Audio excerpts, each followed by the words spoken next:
Hey everyone, Somber here. Hopefully we'll get a few people turn up for this stream of Dominion 6. I've only just been given permission to stream some stuff. Dominion 6 is coming out next week on Wednesday the 17th, I believe. So I'll just be answering any questions, but another thing I wanted to do was just show you the example mod that I made. So I asked Illwinter if they would like me to make a mod which is kind of work as an example for other people who want to make mods, with a lot of things commented in the mod file, and fits in with the theme of the game. A bit different from what I normally do, which is make Warhammer mod stuff. So this is something that's more in line with the kind of mythological nations in the game, and should just give examples of various different things you can do with modding to kind of act as a jumping off point for people who want to learn. So that's made and is available on the workshop, and I'll start off this video by showing you that, and then I'll just field any questions people have about Dominion 6, and we can have a look at some gameplay and things like that. So, I'll just make sure that the stream is running properly. Yep, it is live and going. Hopefully we'll get some people turn up, but if not, this will just act as a video that people can watch after the fact, so that's fine. So, if we go into mods, you can see I've got a whole bunch of mods here. One of the first things you'll notice, something I mentioned in the previous video, is that they're separated into local mods and workshop mods. So if something is a workshop mod, if I right click on it, it'll tell you it's a workshop mod. It will tell you where it is, and give you its description and everything. You can do error checks, all the normal stuff. If something is not a workshop mod, so it's just installed locally onto your PC, not available on the workshop, or it's not the version that's from the workshop at least, then it says local next to it. So if we look at Late Age Warka current version, if I right click on that, you can see it says doesn't say that it's a workshop mod. It's in the normal data directory that you can go to. If people don't know how to get to the data directory, it's in Tools, Open User Data Directory, and it'll take you to where you put the maps and mods under the old system, and any local mods can still go there. You don't have to use the workshop to get mods. You don't have to use the workshop. If you make mods, you could just distribute them in the old way, but the workshop's there, and it's a nice and useful thing. And just to show you the functionality of how you would put a mod up on the workshop, it's really, really, really straightforward. If I want to put a new version of Warka up, I've just made some changes maybe in the DM. I would just go to it, right click on it. Oh, sorry, that's the workshop version. Right click on it and then say upload to Steam Workshop. It would say, yeah, you sure? And then you'd give some notes. I'm not going to give some notes, which will mean that the thing won't upload. Once you've done that, you'd go and, unfortunately, you do have to update the description of the mod every time you do that, but it's pretty trivial to do that. You just copy paste some stuff in to give a description of the mod on the workshop itself under your content. So to show Warka off, simplest thing for me to do is just click onto a version of it. I'll just launch the static version. So I mentioned in the previous video I did, the difference between having static versions and current versions. Or maybe I didn't mention that in the previous video I did, but I've written a guide about it for people who want to use workshop mods, things they need to look out for and so on. So people can take a look at that. But basically, authors might choose to have static versions, like I could have included Warka 0.1, 0.2, 0.3, 0.4, all as static versions, so that if people are already running a game using one of those versions, then they can keep running that version, and then when it gets updated in the workshop, it doesn't overwrite anything in their game, and there's no risk that their game's going to get broken. If you use like a dynamic version, like a current version, there is a risk when someone updates it that the update they make on the workshop, which is automatically applied to your game, may cause it to have some problems, ID conflicts, break, unexpected behavior. So I'm just going to load up. Actually, I think because I'm on my own computer, I can safely load up the current version, but I'll use the workshop mod one. I will just make a kind of typical world so we can have a look at that.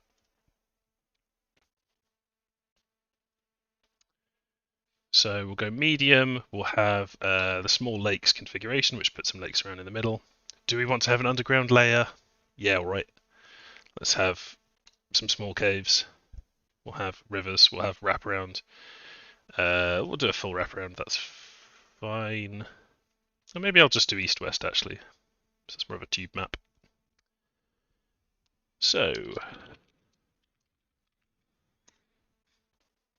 go to the late ages. I've already enabled the mod, so it appears in the list. Here we are, Warka, Children of the Moon. Warka, I'm not sure how it's supposed to be pronounced. I believe it's a word in the local language for after, and it's what they call the area that an Uruk used to be in. That's what it's now called. I think it's in Syria. Warka is a nation of formerly wild men, the Enkidu, now fully civilized and joined by humans who place their faith in silver, steel, and the power of the moon. We'll have some typical stuff. Something I should mention, people don't realize with AI type, I think you get the best behavior from AIs when you put them onto defensive, because all that this changes, aggressive, standard, defensive, or random. Random just picks one of them at random and stays in that particular mode. All that changes is how likely they are to declare war.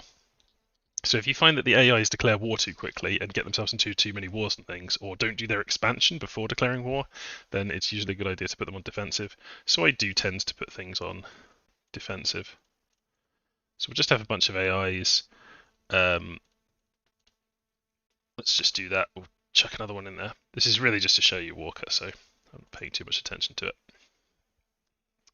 So Warka, Children of the Moon, this is the example mod nation that I've added. It's a nation forged from the near ruin of the once glorious civilization of Uruk, a place where the Enkidu, large-horned men once known for their wildness, have found common cause with a burgeoning human population.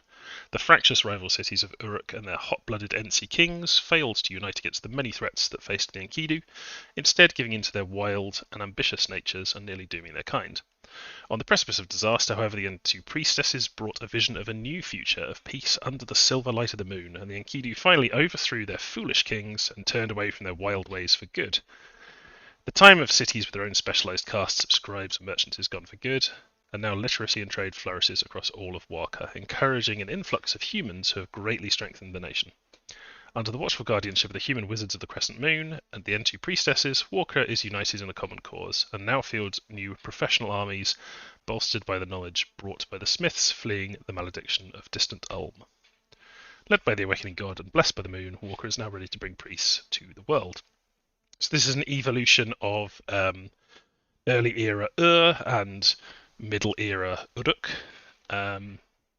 It features the Enkidu. It doesn't have any of the Kalulus. You'll note it doesn't have the underwater stuff the previous ones had, and it has a relatively slim roster. This is because it's just an example mod, so I just wanted to give examples of the kind of things you did, not kind of fully flesh out a massive thing. But there's enough that you can have fun with the nation, in my opinion. It's made up of large-horned men and a few humans. You can see we've got some humans here. The military is made up of disciplined Enkidu infantry and armoured Mushishu chariots. You can see those there, and sacred heavy spear infantry. I should probably mention in the military they've got some human infantry as well, the Ulmish auxiliaries. Their magic is astral, nature, earth, water, and some air, fire, and death. Their priests are strong. They do have access to Holy Threes. I believe the N2 is a Holy Three.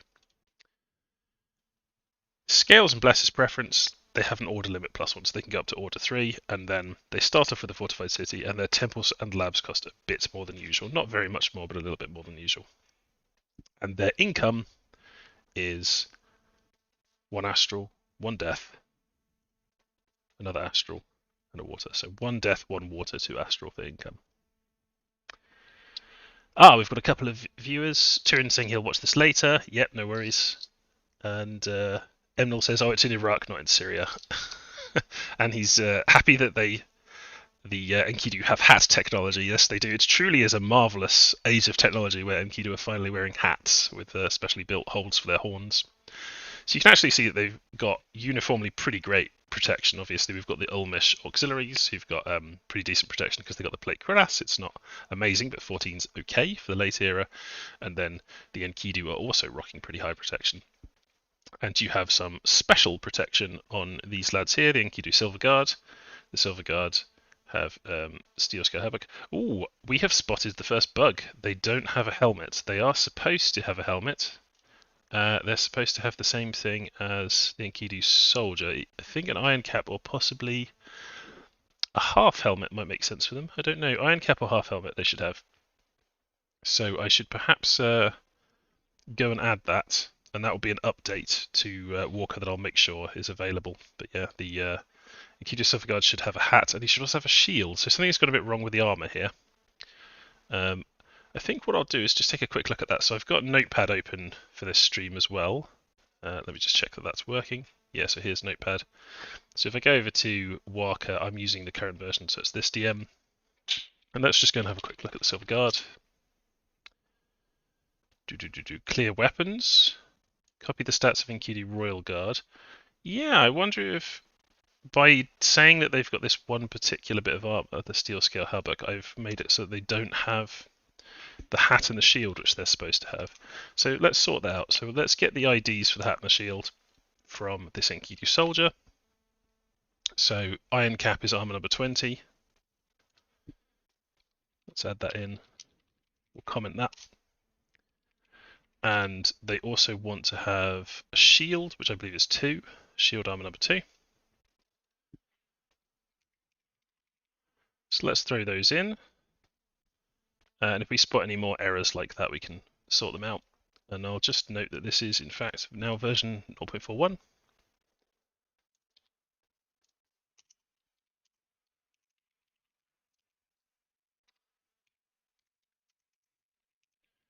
Fixed the Silver Guard not having a hat, a helm, or shield. Cool. So this is a good example of on-the-fly fixing of this mod. We haven't changed the static version, 0.4 static version, but we have changed the current version. So if I were to reload this mod, then we would have the right stuff on those, and I'll show you that in a moment. But the Steel Scale Halberd is basically just a better scale halberd. It's slightly better technology, so it goes from protection 13 up to protection 16, and that's because Ulm has given them some help with some of that stuff. They've got some Ulmish commanders and Ulmish units they've got. So let's look at Pretender selection. A cool thing, you've probably seen this in other streams, on the Pretender select screen is if you press tab on the keyboard, you get to see their paths, which is nice, and you get to see any scale preferences they have. So for instance, the Celestial Lion likes order. That would be kind of wasted on Warka, because Warka already like order. They've got a preference for 1 order. We could cancel out the preference for 1 order by having something that likes turmoil, like this dragon. So if I click that, their order only goes up to 2 now. If I went to one that doesn't have any modifiers on that, like this, their order could go up to 3 because they have a national preference for it.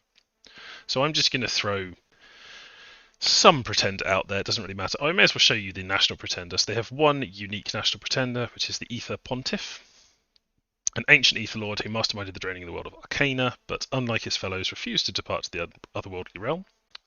Long has the Ether Pontiff waited in the shadows, manipulating the affairs of mortals, but having twisted the course of history for so many centuries and seen the coming of the false pretenders once more, he has now decided there is no alternative but to take on the mantle of godhood. So he's kind of, I guess he's more like kind of Master Lich kind of size. He's relatively beefy, you know, he is an Ether Lord, basically. Comes with 2 Astral, 1 Death, and 2 Dominion Strength, and costs 240, which is cheaper than some of the other things. You can see some of their national discounts there. The Apkallu is nationally discounted. The Shadow is nationally discounted. And I think they've got a very big national discount on one particular Pretender. They've got it on, is it the Anunnaki of the Moon? Where's the Anunnaki of the Moon? There, the Anunnaki of the Moon is reduced by 40 points for this nation, because they're very moon obsessed. So I'll just take the Ether Pontiff, I think. Let's take 3 order. Let's take a bit of production, a bit of growth. We're going to be kind of scalesy. We'll put him dormant. Yep, and we'll give him some points. I'm not really thinking what would be particularly useful on them at the moment, but I'm just going to throw some stuff on there. Did we get 1 point of... I don't remember clicking on blood. We had 1 point of blood magic. That's a bit weird. Maybe I accidentally clicked on it. Well, let's have some blood. Am I already into the world of spending too much? Quite possibly I am. Yeah, he's quite expensive for new paths. But we can't get anything particularly exciting here. Maybe I'll just take Farcaster. And I don't know, it doesn't really matter. Let's take a couple of points of Undying. This is really just to show you the nation, so it's not terribly important. We've got okay scales. Maybe throw some more magic on there. What have we got? 2 bless points left. Maybe we do want magic weapons to kick in at some point, so maybe I'll take Farcaster off, have magic weapons, and throw on another point of Undying. Let's just do that. Xynotogly apparently is his name. So settings here, let's just do some thrones, that's fine. World, yep. Renaming allowed. I wish this is something I lobbied for in the beta. I wish this was on by default because everyone wants renaming allowed. It just should be on by default. It's very strange that it isn't. There was an update where we went like we were asking for renaming to be allowed in the beta team, and then Ilwinter went, "Oh, we're making a change to that," and then the change they made was they just turned it into a tick box graphically, which is an excellent bit of trolling. I enjoyed that. Well, let's put on some score graphs. You can see the new setting about diplomacy here. Former diplomacy can be binding or off or weak. You can just break non-aggression pacts whenever you want. So I'm going to have them be binding because we're just playing a game with the AI. And we'll generate this random map and hopefully not get a terrible starting position because that'd be a bit awkward. See if we've got some more questions. Oh, can't see the game. Whoops, notepad was left up. Womp womp. Sorry. Couldn't see what I was doing there. Well, I'll go back. That's a rookie error. I didn't realise that notepad was still up in the stream covering what I was doing.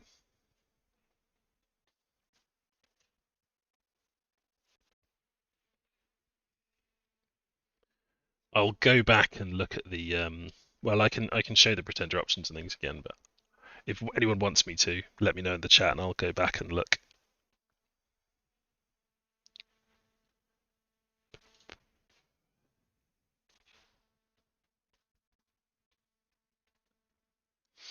Extra underwater capitals. Oh, you mean in what it's doing right now? Yeah, it does say lots of bizarre things when it's firing itself up. In the beginning there was chaos, now the wheel has turned once again. So we've got a decent start. We do have a throne next to us, but it's a sea throne. And then we've got 4 land neighbours, pretty good. We're up on the edge, which is always nice. So you can see the starting army. The starting armies in Dominion 6 are a bit larger than in Dominions 5. They're not hugely larger. They don't increase in size as much as the Indies have increased in size, I would say. This guy can do formations. So we can start off with a fairly decent force here. You can see that a lot's changed in this menu. You can set orders by clicking on the formations. So if you have a bunch of commanders, you can just click on them and set orders, which is cool. So I can say to these guys, I want you to, I don't know, fire at enemy archers. That's fine. Stick them in a line. You can move them around. There is a description, although it doesn't go outside of the box of what they actually are, but it's usually enough for you to be able to tell what they are. You can just see these are Enkidu soldiers, and you can see the picture of them up there. So we'll just have them hold and attack closest and stick them in a line.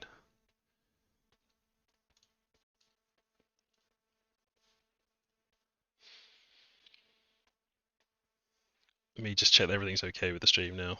You can turn off the fog of war is one question. So fog of war meaning the fact that I can't see the rest of the map. No, fog of war is not optional. I think Ilwinter they kind of regard it as a core part of Dominion 6, and so it's not an option.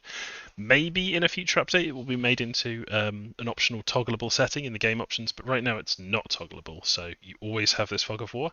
The fog of war is different in different ages. So if you're in the early era, the fog of war is much tighter. It's like a kind of like I think scouting distances are a bit like that in Dominions 5. In the late era, there's more like communication and so on, so the fog of war is pushed out further so you can see more when the game starts. But yeah, fog of war not optional. So I'll just have a very quick look at these. I won't linger too much on these. I'll just bring them up on screen, and then if you're watching, you can, as a video, you can go back and pause and things. Oh, I should show the pretender I picked because you weren't able to see when I was selecting the pretender, which is my bad. So if I go over to Pretenders of the World, I can go and have a look at Xynotogly. Oh, I can't actually see the pretender from here, but you can see the lineup and the screen that I wasn't showing properly before. So I could go. I'll go back now. I'll save this and I'll go and show you the pretender screen that I was accidentally covering up.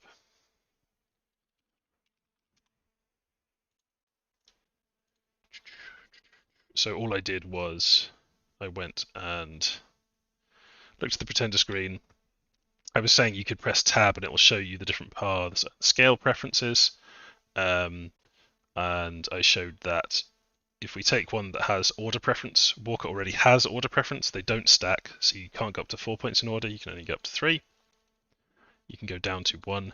If you take one that has turmoil, that means you can only go up to 2 order now, but you can go down to turmoil 2. So it does change your scales. And the one that I picked was the one national pretender they have, which is the Ether Pontiff. Here he is. Bit of astral, bit of death. Well, 2 astral, 1 death. 2 dominion strength. And he is themed around their kind of ethery theme that comes in later on for them in the game. And yeah, I picked various scales and things, and the blesses that I had available, I was just looking at astral and death blesses. But if anyone wants me to go and look at blesses in particular, just ask me in the chat, and I'll go and take a look at those. But I'll just cancel this because we've already got a game, which was called Warka Stream.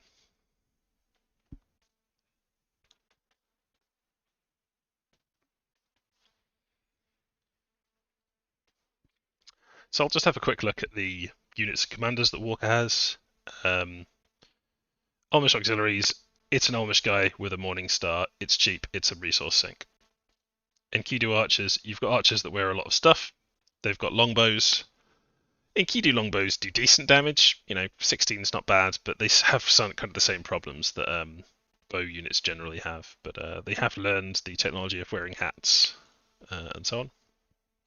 And all the Enkidu in Warka are well-drilled professional soldiers, so they've got pretty high morale, and they've got pretty great map move, considering their basic map move is higher than usual. The Enkidu crossbowman, so this guy's kind of cool. He carries an absolutely massive crossbow, as you can see. He's a big boy, he's size 5, and he's still got a crossbow, which is quite unusual. And this crossbow hits super hard. It does 14 base damage, armor piercing. It fires one every 3 rounds, so it's like an arbalest, basically. Very, very long range, pretty precise, 10 ammunition. In the hands of the Enkidu, because it does benefit from some strength, it goes up to 19 armor piercing damage. So having the ability to do 19 armor piercing damage is kind of cool for these guys, and they're pretty tough, They've only got a dagger for fighting with, but pretty good protection, as with everything in the Enkidu army. The basic soldier's a spear and shield guy. He doesn't have particularly great stats, but he's got the good morale that they all have, the good map move that they all have. There's also soldiers with swords, very similar, but the sword is generally slightly better than the spear, costs slightly more resources. They've got the Silver Guard, which at the moment are missing bits of their armor, but I've already fixed that, so if we were to reload the mod, in fact, let's reload the mod now so I can show you that. If I quit out of this and turn that mod off, I think I don't need to restart Dominions to do this. I think I can just load up a game with no mods, quit out of it, and then load up this one. I think that will update it if I saved the mod. I did save the mod.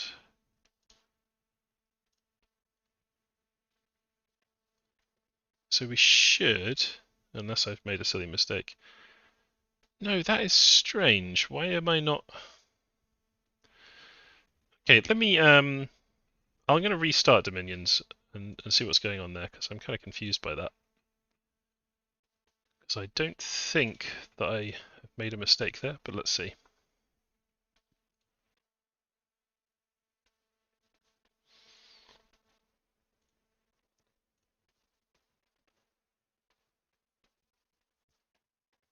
Oh, I know why. I'm making it the most basic of errors here, which is, well, I will show you.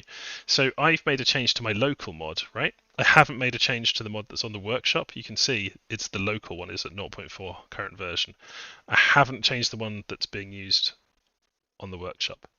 So I actually could do that right now, and we can see if it updates, but it does take a little bit of time for things.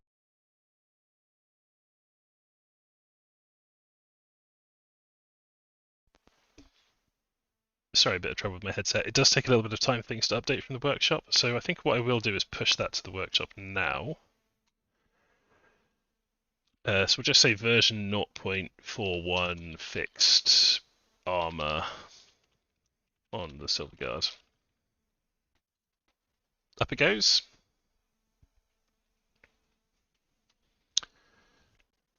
Cool. So, but that will take a little bit of time. I do have Steam running, but it will take a bit of time for it to download it from the workshop. I might have to restart Dominions. I'll just go and check that Steam and see that that's actually downloaded.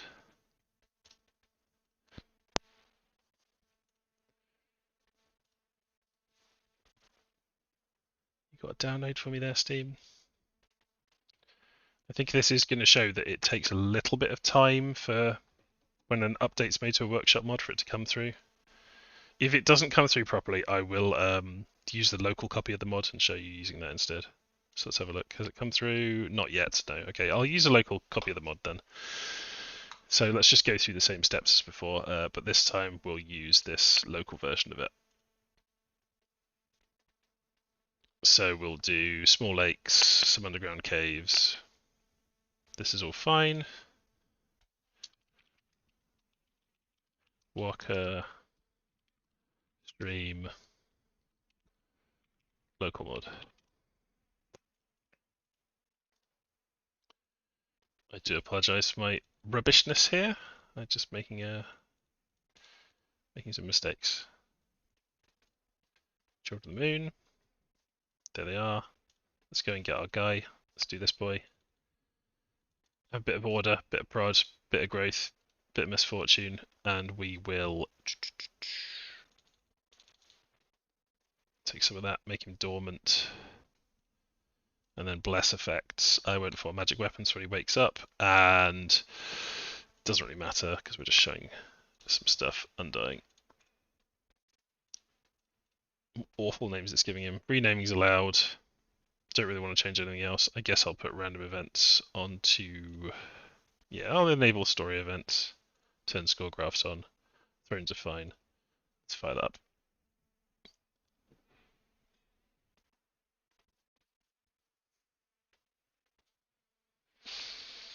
Oh, Liebness says that the notepad is a bit blinding when that comes up. I didn't really realise that was the case. Let me switch that over to night mode. Yeah, where is night mode? I could have sworn it was just in one of these.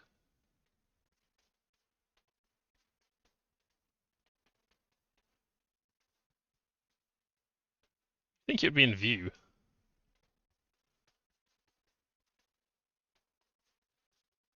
Am I being blind?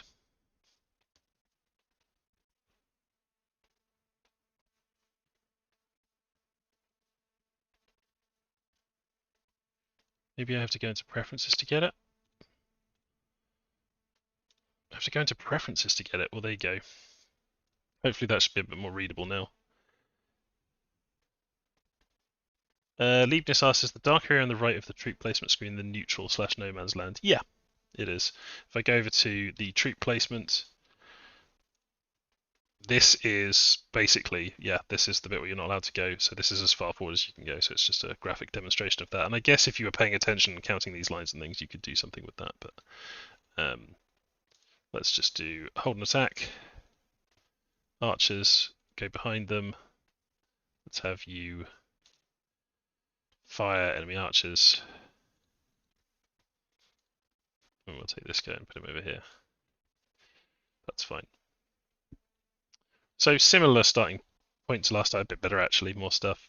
Land thrown right next to us. Yeah, let's have a look. Let me just check this is working on the stream.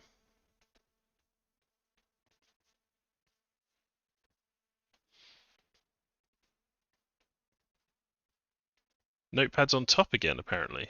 Whoops.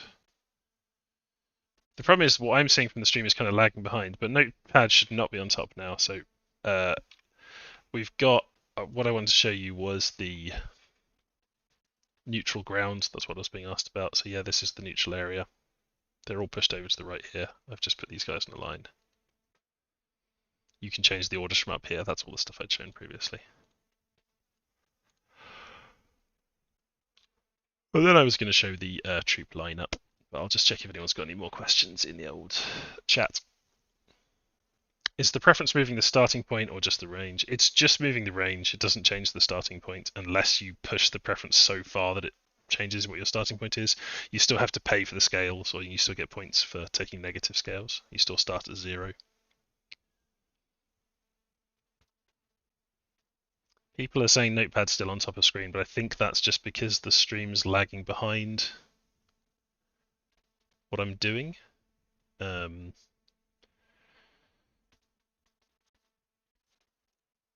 Yeah, Notepad's down there. There's maybe a 20 to 30 second stream delay. Yeah, I think it's something like that. There's like a 20 to 30 second stream delay, and then what I can see of the stream, I think, is delayed by another further 30 seconds or so, so it's sometimes a bit confusing. But hopefully there's no Notepad on top of the screen. I'll go to OBS and actually make the Notepad screen invisible, and then we'll just bring it up if I need to. So it shouldn't be able to come back now. Alright, so with all of that faff done, we should be looking at the troops now. Elmish Auxiliary, it's an Elmish guy, he has a Morning Star, he's a good resource sink, he's basic infantry. I'll put these up, but I won't spend too long talking about the descriptions and things. People can just pause and look at the descriptions. And remember, of course, this is a mod nation, not one of the vanilla nations. Enkidu Archer, he's got a longbow, he's got decent armor, he's pretty cool. The crossbow, we have a very exciting Enkidu crossbow. It does 14 armor piercing damage base, and because Enkidu are strong, it goes all the way up to 19 armor piercing. It has 60 range. It's somewhat accurate, although it struggles because of the long range. But Enkidu crossbow, a real feature there, having a big beefy guy with a gigantic arbalest. And then the soldiers are the same kind of armor with the spear and the sword. We can now see that I have fixed the armor, at least in the local version, for the Enkidu Silver Guard. So they have a steel scale halberd, iron cap, and a shield, leaving them with overall pretty decent protection. Not amazing. The Enkidu are not super armor guys, but it's pretty decent. They're tough. They're only 20 gold, and they hit pretty hard because they've got an axe and they're quite strong. They've got the same things as the others. They've got good map move and good morale as well. Then we have the Sacred. I'll come to the Musushu in a moment. We've got the Sacred. It's very similar to MA Uruk's Sacred. It's got heavier armor than MA Uruk's Sacred. It's got Formation Fighter 2. It's size 4, which means you can fit 3 of them into one square, because remember we can fit 10 size into a square now. So pretty decent Sacred and not very expensive. And then we have the weird star of the show, the Musushu Charioteer. Oh, I haven't finished the description on that, so that's something else that I need to fix. I thought I did have the description written in there. I've got the description for the guys that are riding it, and I've got the description for the cataphract itself. But you can see the new mounted system here. The mount is the Musushu cataphract. Here he is. He is a fearsome beast. He is very big. He is extremely, extremely tough because of his protection, natural protection. And then he's got cataphract barding. So this guy is an absolute tank, a real protection hog, and he's got a huge amount of hit points. And of course, he tramples everything. He just runs along trampling things. And under the new system in Dominion 6 for tramplers, he can also attack things. So he's also biting things with the serpent tail, which has its own little hat on top. There we go. So he's biting stuff up. He's goring things with his horn. He's clawing things with his front legs. But super high protection, and because he's very big, size 9, he can trample pretty much anything like an elephant. And also most things that attack the entire mounted unit, the cataphract, the charioteer, will hit him, and he has really good protection. They have less good protection, the crossbowman and the charioteer, but they do still have good enough protection. So they're pretty good at staying alive as well. This is a very expensive unit, and you can only have 2 of them per month, and they cost a huge amount of resources. 88 resources for one of these, so I can only afford one of them, but I could get some of those and do some stuff with them. This is one of the ones where, because the mount is so important, if the mount flees, he'll just drag them with him. They won't dismount when the mount flees. Unlike a horse, if a horse was wounded and decided to run away, the rider would be thrown off the horse and then would continue fighting potentially if he doesn't mount. But because this guy's the main thing about the unit, he'll just drag them away if he can. And we can use those and take a look at them. Mages wise, or commanders wise, you get a basic scout. You can see that even the basic scout's more expensive. All commanders are just more expensive in Dominion 6 compared to troops. That's how it works. You get a commander who does 100 leadership, so he can do formations and things. They've got kind of a professional army, so you get guys like this. Let me answer some questions before I go back to this. Emnor says, speaking of the line, have EA and MA version gotten some love? I think they're basically the same. I think there's some like very minor changes in them. They've got some new summons. I'll talk about the summons in a moment. And then Leibniz says, I imagine when they invented hats, they went a bit overboard and started putting them on a lot of things. They did. They put them on the heads of little snakes and things. What do I think about the whole mount system so far? I think originally it seemed like stuff that was mounted was kind of too strong. The heavy cavalry was really oppressive in Dominion 6 during the beta, but it got toned down quite a bit and the mount system got changed quite a bit. And I think overall I would say that there's pros and cons to the new mounted system. It's a bit more kind of complicated and fiddly and has more edge cases, but the big benefit that comes from it, in my opinion, is it makes battles feel kind of more dynamic. It has a bit more verisimilitude to it than the previous ones. It's really cool to see like cavalry charging forward and like arrows raining down on the cavalry, and they're hitting the horses, and the horses sometimes are like routing because things can individually route now, and they're throwing off the rider, and you see the horse running away from the battle then, and the rider's gotten up and he's a bit wounded or dazed from being thrown on the ground, and he's staggering into combat and fighting things. So it makes the combat feel a bit more dynamic having mounted things run around. It also introduces a bunch of things where a previously very strong unit, like it's got like a knight, very, very high protection. Maybe it's got very high defense because he's got, a shield. He's got good defensive skill, like some of the elf cavalry in particular has very high defense. It's got all of these things going for it, and it felt a bit like, well, they're kind of just good at everything, expensive units.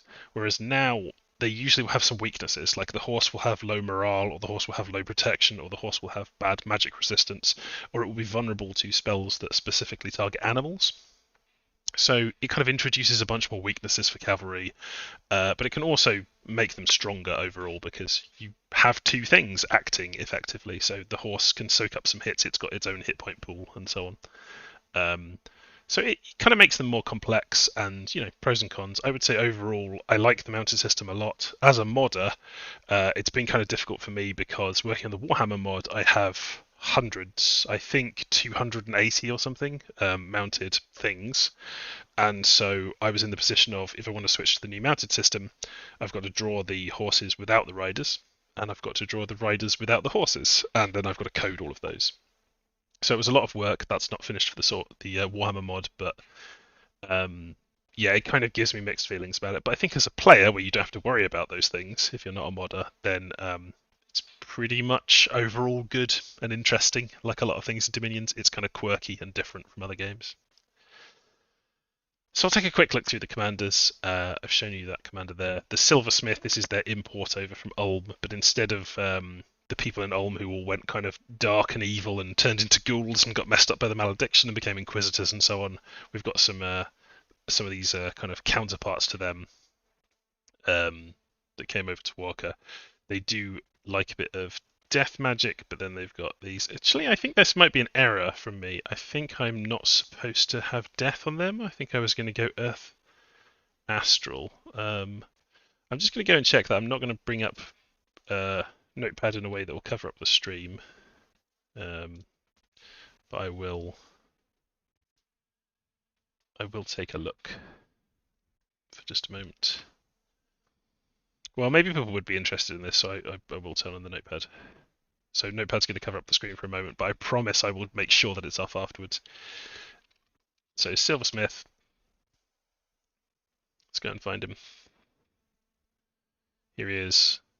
Oh yeah, I've just made a typo there. So he's supposed to have Astral 1, Earth 1, and I've accidentally given him Death 1. So doing this is good. It's helped me spot a couple of errors. So let's just say fixed the magic path on the Silversmith. I'm just going to put this to 0.2 because we've had kind of a silent 0.41 I put up back when I was looking at this. And then I'll make sure that Notepad's turned back off. Cool. So yeah, he's supposed to have Astral 1, Earth 1, and then these paths we can get up to Astral 2 or Earth 2. And he gives them Forge bonus, Resource bonus, all the kind of Ulmy stuff. They've got the Nadu 2, it's the same as the MA Uruk 1. They've got the Erestinger, it's the same as the MA Uruk 1, except it doesn't have fortune telling anymore because the future has somehow become entirely obscured from them. Mysterious. Then we've got the Wizard of the Crescent Moon. This is their main human wizard He's pretty good for the price. 2 water, 1 astral, and then he's got this random air, water, astral, death. And he's got a big research bonus, so he's a pretty good researcher. These are the Wizards of the Crescent Moon. These are the guys that have kind of come along and mysteriously helped Warka a lot, but they're a bit shady. What's going on? We've got the Finger of the Moon, which are the assassins used by that particular faction of humans that's kind of merged into the line. And these are basically Eludian stalkers. They're serving the will of the Eludians. I don't know if you've ever seen the Eludian units. They were from a very rare site that was in Dominions 5. I think it's still in Dominion 6, but they're kind of like a background, not very developed thing from Illwinter, so I just slotted them into the late era version of the line. They're ethereal, they're stealthy, they're assassin. They can scale walls because they can just walk through them being ethereal. And that means that they can also be inside a fort and assassinate things that are outside the fort. You now need to have scale walls or flying, I believe, in order to do that. We've got the N2, your capital only. It's basically the same as the N2 from MA Uruk, but it's got slightly different paths, and it doesn't have as much fortune telling. It's somewhat obscured the future, but they do have a bit of fortune teller. I think the paths are pretty similar. They're inspirational leaders. They're very expensive, and they take 4 commander points. And then you've got the Eludians, which are the upgraded Crescent Moon guys. They are ethereal. They have crazy paths. They have glamour. Yeah, they're super, super, super strong, especially for the price. They are stealthy. They're ethereal. Yep, absolutely terrifying. A very good unit. So that's the commanders and units. Let me just check if I've got some more questions. Are spears now effective against cavalry? Not really more effective than they were, although because they can repel horses, horses have hoof attacks, which are length 0, they are good at repelling the horses because the horses don't tend to have as good morale as the rider. So they do have an extra bit of utility against cavalry, but I wouldn't say that they're particularly better, although having a longer weapon means you're more likely to be able to hit the rider, and often hitting the rider is more important than hitting the horse, and so there is a benefit to the kind of longer weapon in that sense. And Leibniz is saying, yeah, Animal Charm versus Heavy Cavalry. Yep, definitely. Although Animal Charm's quite a difficult spell to spam, I think. And Animal Awe is actually useful. Yeah, Animal Awe can make the horses just do nothing when you're in these battles. Isfor asks, what are siege battles like? I've seen that there's now wall defenders and castle defenders separately. Yeah, that is the case. I will probably be able to show you one of those, but let me just click into the fortification and show you. So fortifications now, in addition to having wall commander and wall defenders, so like they've got archers all along the wall, they also now have castle guards and a guard commander. So the castle guards, it says, usually on patrol inside the castle, will take care of drunkards and infiltrating assassins, so they can catch assassins and help kill them. They act a bit like bodyguards. If the fort is stormed, the castle guards will hold the gates, and the castle guards' wall defense in this castle also provide siege defense. So forts have more built-in siege defense than they used to have, and now they've got a lot more troops built in. So if you were to attack an empty fort, you would now have to deal with the wall defenders and the castle guards, and the castle guards basically, I think they're on like hold and then attack closest, and they're just stuck in a block right inside the gate. So Warka's castle guards and things are actually pretty good. Enkidu soldiers and Enkidu archers, pretty decent. So having 60 in total of those when you try and storm their fort is pretty great.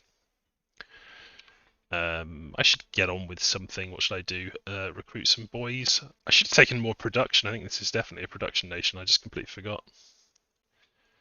We can get some lads, and I'll get, I don't know, a stalker's fine. He's an assassin, but he takes 2 commander points. This was really just to show you this nation and then to answer any questions people have about Dominions, so we can go and look at some stuff, rather than actually like play a game of it. But I will try to show you some bits if I can. Oh, someone was asking me about magic. So if I go over to what spells we have, I think these are new. I'm not really super familiar with the and Uruk line from Dominions 5, but I think they didn't have this before, the Kusarikus. Some bullmen of Enkidu legend. Maybe they did have them though, but these are available in Warka. The Ugalu is available as well, and the Ethergate is a new spell that I've made, and it has definitely got the wrong casting cost there. That is supposed to be astral, so I will have to fix that.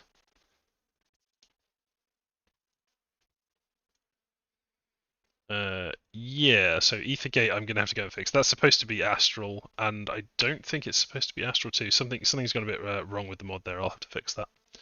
But you're going to have Ethergate ability. So Ethergate basically is just this is a vanilla spell, but this is a discounted version of it that can. Oh no, this is I'm reading the wrong one. I'm thinking of a different thing. I'm thinking of where is the spell I'm thinking of? I'm thinking of Disturb the Ether.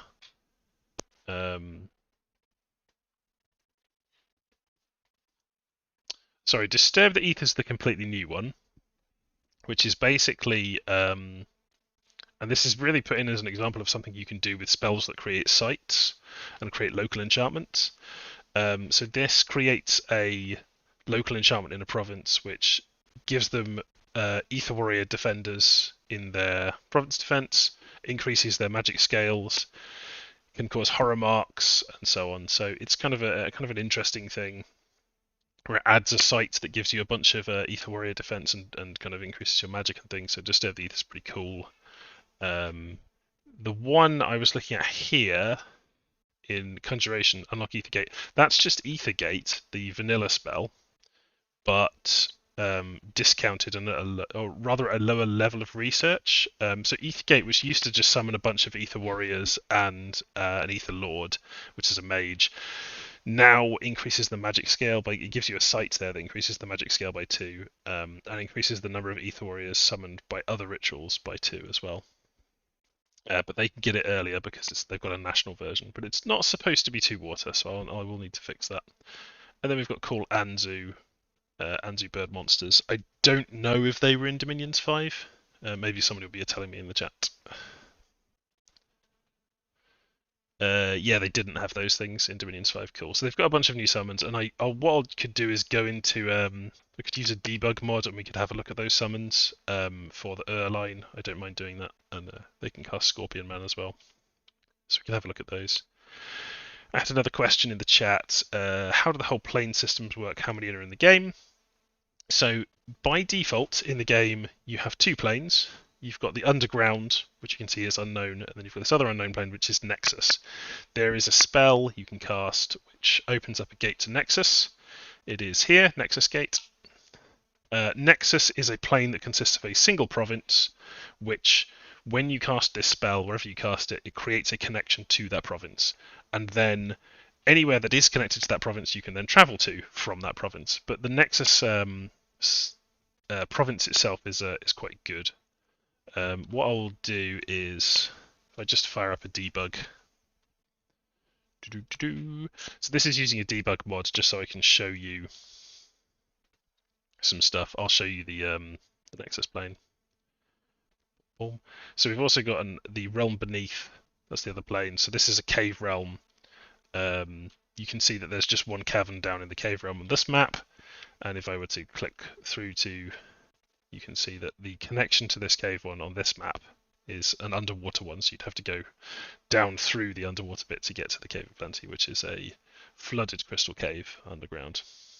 But on a typical map, you would have more than that. You would have a bunch of provinces that you can get to the realm beneath. It depends what you do when you set the game up. You can choose to have different sizes, different amounts of cave provinces that you get to through these connections. Here, you can see there's another one over here, which is in Rame. There is a gateway, so you can go through that to get to a different bit of the underground world, a different cave, probably not connected to that one, but I'm not sure. But the reason I fired this up, this debug mod, was just so I could go and cast Nexus Gate.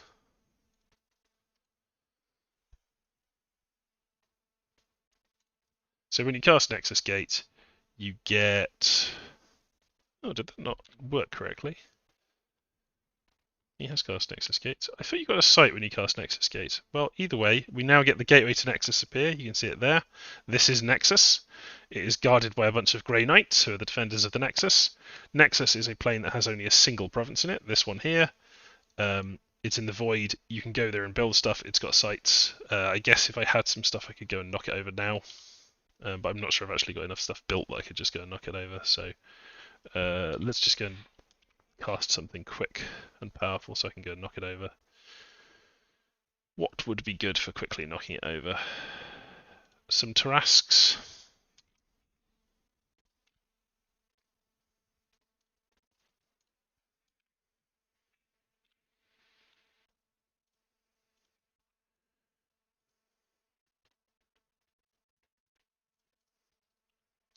Hopefully these big lads will be able to do it.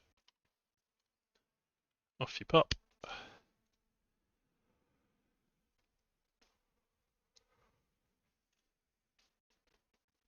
There they are in the Nexus.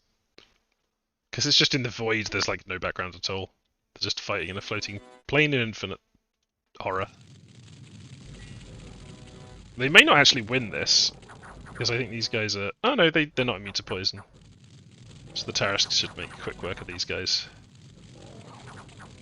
You can see the new cloud system means that clouds linger around in a different way than they did before. They like spread out and linger around and get pushed by other clouds appearing. And if you click into the unit, you can see what clouds are active. Poison Cloud level 2 is active there. Okay, so that's defeated them. Let's go and take a look in the Nexus. The Ulm Cavern. So I think something's not quite right. This is probably just because this is a debug game, not a game that I've freshly made. It seems to not be doing the right thing with sites. So this site should be a Nexus site that gives you like a discount on a bunch of stuff. On Alteration, I think, the Path of Wish gives you a discount and you can cast stuff there, and it gives you a bunch of gems and increases the magic scales as well, I believe. I can see the magic's being pushed up there. Maybe I have to search for it. It's possible. Let's have a quick look. But I think I'm kind of showing you a slightly bugged version of the game here because this is an old one. 4 magic sites in Nexus. Maybe I have found it. Strange House in the Mist, Veiled Willow, Pettigrew, Impossible Angle. No, this is all like just stuff that you would find normally, but it's not the actual special site I was expecting to see. But that's one of the planes is Nexus, and the other one is the Underground Realm, which I can probably show you a better view of if I just make a totally new. I'll show you a totally new one of this. I'll use the debug mod, create a new world, and let's go medium. We'll have one big cave. Let's do that for underground layout. And let's have small lakes for this one. One big cave. Doesn't really matter which nation I am, so I'll just be Nidavellir, which you will have seen on some other streams, but this is one of the new nations. It's kind of a heavy metal album cover if it came to life and was like a Nordic nation. Here's cool new graphic for the Allfather for Odin. He gets the nice divine stallion there.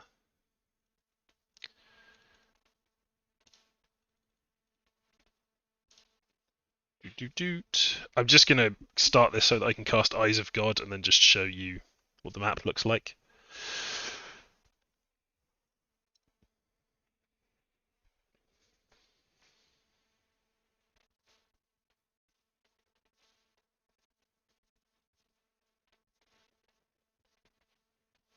So Sablecat is saying when I'm in a debug game, can I please cast Project Self? They want to know how that spell works. I can do that in a moment. The mage asks, are all nations connecting to the same Nexus province? Yes, if they cast the spell to connect to it, whatever province they cast that spell in gets a permanent connection to the Nexus. So if you imagine that you and an enemy nation both cast that connecting to the Nexus spell, you would end up, if you both cast it in your capitals, you would end up with both of your capitals connected via the Nexus province. So it can be a bit of a double-edged sword, or you could use it to invade somebody, or you can use it to move around quickly within your own empire if you have multiple provinces connected to the Nexus province and you're confident that you can defend it properly. So I just started this game so that I have to wait a turn to get some gems. Let us cast the eyes of debug.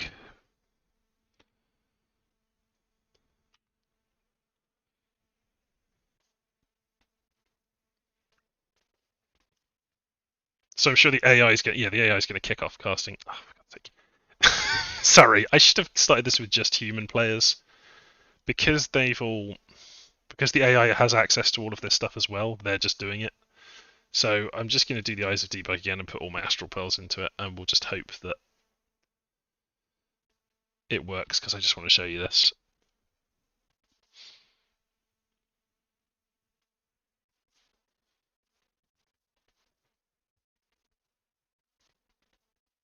Okay. All the other globals are going off all over the place. Vengeful water, strands of arcane power. Anyway, we've got the eyes of debug up, so I can now see the whole map. If I go and look in the underground bit, you can see we've got this one big cave here, which, because it's a wrap map, is one long contiguous cave. And these are all the different cave terrains. And you can see that various surface things are connected by various different connections to various different places in the cave. So you can have, if you set up the map like this, you would have a war ongoing on the surface and then a war ongoing in the caves. You might have some nations that start in the caves, like Xibalba over here has started in the caves, so we can see them there. They've started down here. Not a great start for them, only 3 connections, but it could be worse. So Xibalba would probably conquer much of the cave provinces, obviously. But then another thing that's important about the caves is if you go in through one entrance, so like if we went in this entrance here, Golem Range, and we were trying to travel to somewhere else, it could be that it's quicker to travel through the caves to get there. Like the distance between Golem Range and Dendra Nigra, on the surface it's very short. It's only a couple of provinces. It's actually longer underground, but sometimes it'll be shorter on the surface. Sometimes it'll be shorter underground. So sometimes it's worth like going round and going underground to get to somewhere. But also you can use it to sneak attack people, get around their defenses, and so on. It just adds another dimension to maps, basically. What was the message about sensing something? I still have that. I don't have that. So I will show you that message.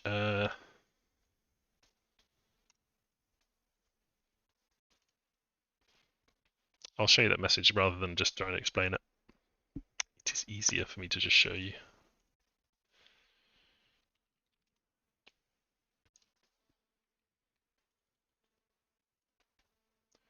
Oh, I won't be able to show you if I do this. I'm doing the wrong thing here.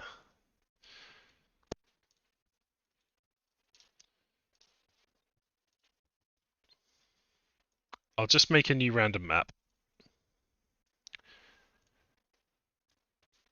And then I will show you.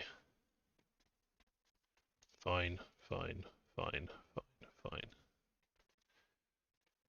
Yep. And then we've got throne set up.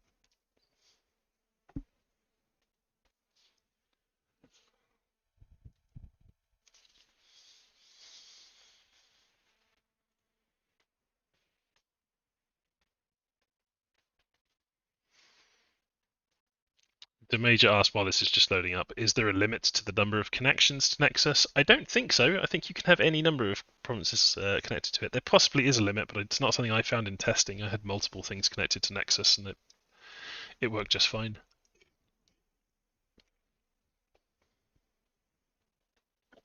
That's possible, because I tested that a while ago. It's possible that has changed, but I'm pretty sure it's just you can make any number of them. What's my favourite vanilla nation, and did they change in Dominion 6?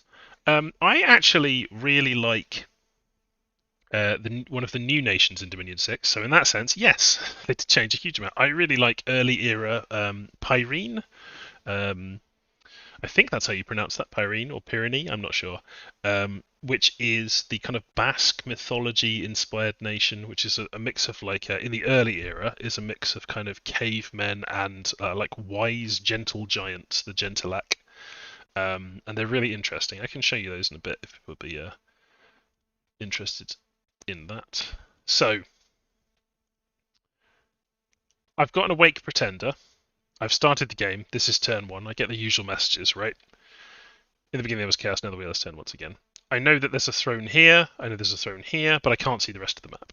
If I go to the next turn, because my pretender is awake, my pretender, who is Vyashavant the Awesome, has sensed the location of 4 previously undiscovered thrones. So as soon as your pretender is awake, they can magically tell where the other thrones are on the map. So they identify there is a throne over here, Antediluvian, there is a throne over here, Hogaria, there is a throne over here, the Great Blue, and I believe they can also see there is a throne in an underground province, the Red Mines.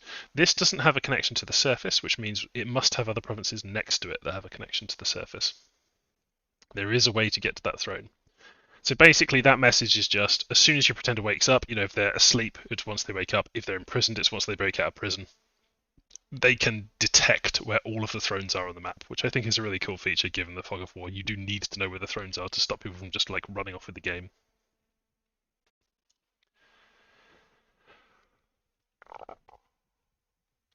So there was another thing I was going to answer was about the debug mod, wasn't it? It was project self. So I will show you that now. So Kogo is going to be my guy who projects self. I'm going to throw some gems on him. Here's some gems. This is just to demonstrate that when you project self, it doesn't take the gems with you.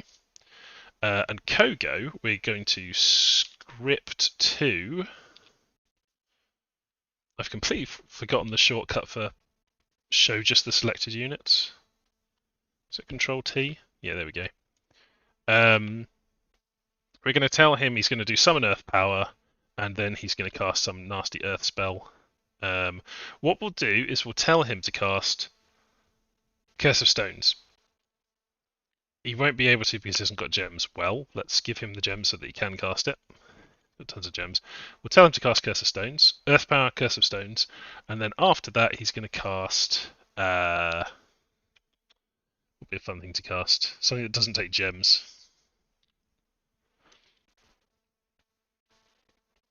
He's going to try and cast Magma Eruption the rest of the time. Okay? So these are the orders. This is the script Kogo has. Then Kogo is going to cast Project Self, which is a Glamour Astral spell, is it? I'm trying to remember where Project Self is. No, there it is. Project Self in Evocation. So he's going to cast Project Self. He's going to cast that on Walled. It's got a range of 5, so you can cast it quite a long way.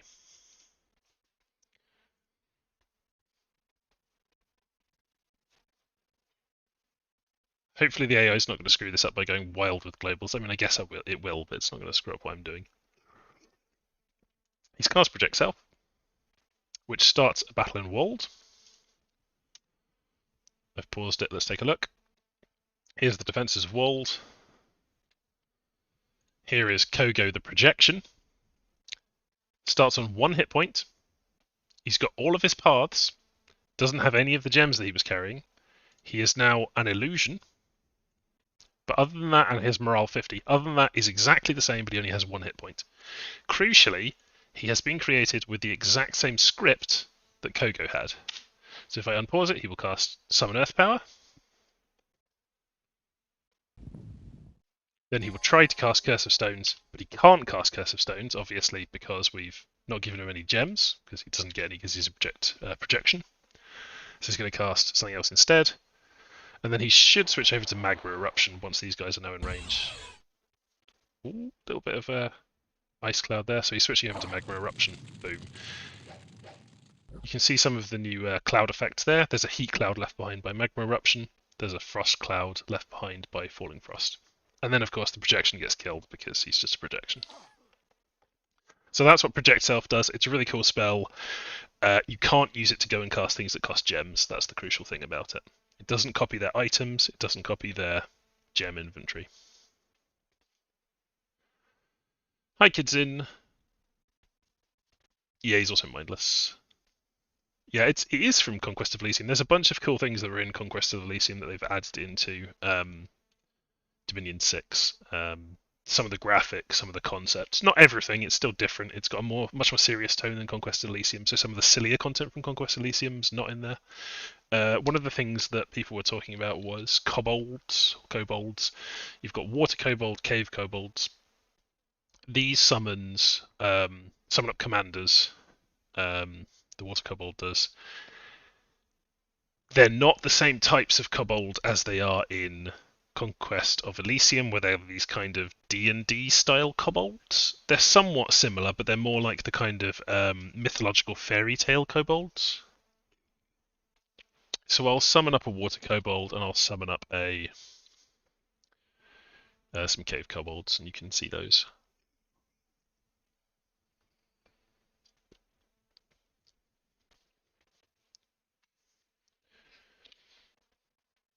So here is our water kobold. Small fey creatures from the Dream Wild. So this is a glamour summon that gets you access to a guy with a boat sailing, and he's got glamour 1, water 1. But being able to summon up something with sailing is very cool. He's also got glamour and stealth and so on. He appears as a small and weathered fisherman in yellow clothes, and usually seen puffing on a tobacco pipe. So he's kind of like cool and like fairy tale-ish, but at the same time a more serious tone than Conquest of Elysium, and not the kind of D&D style kobolds they have there. And then we have cave kobolds. These are more like the kobolds in Conquest of Elysium, but they're fey creatures. They don't like iron. They're glamorous and so on because they're glamorous creatures. And they can do mining and give you a resource bonus, but only if you're in a mining province that has a mine site. So yeah, if it's a cave province or if it has a mine. But it means that you can pack these up into a cave province and get loads of resources out of it, which is kind of cool for building high resource cost units. See if you've got any more questions. Not at the moment. Oh, there's a bunch more come up. Shame it's an astral cross path, so not many can use it. Yeah, it's project self's quite hard to cast. I guess some of the balance mods might make some of these spells a bit more available. Sable Cat said they were feared that it might have kept your max hit points, so you could mono drop your pretender every time. Yeah, you could get like a big monolith or statue or whatever, and then project them out into different things. But no, they've thought of that and they're not able to do that. Can you magic duel with project self? Yeah, I believe so, unless magic duel costs a gem now. Let's have a look.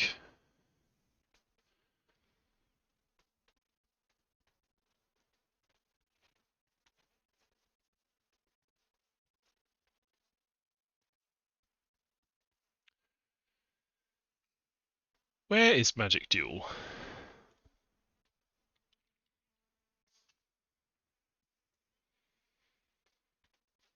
Just a moment, I have to check something.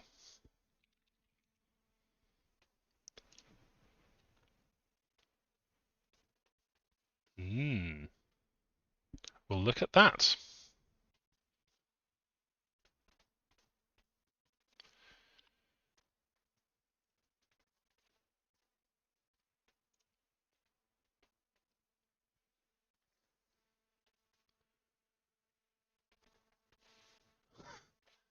Rare Condition asks, have you had any no more kobold encounters in real life? No. No, I haven't. Computer games is the closest I would come to a gnome or a kobold. I don't think you can magic duel as it costs a gem. Yeah. I'm looking at the ritual spell list. Yeah, I am looking at the ritual spell list. I was I was trying to do two things at once there and got myself confused. Yeah, if you want to look at a magic duel and make sure it costs a gem, let's just do that here.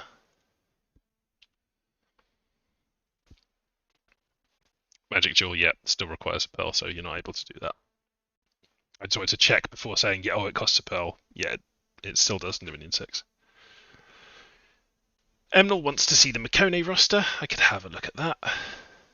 Evil Twin says, related to modding question. Oh, there's a question about modding more generally, wasn't there? Are you looking forward to all the modding potential that was added in, or dreading all the extra work? I'm looking forward to all the extra modding potential that was added in. I don't, for the most part, the stuff that was added in.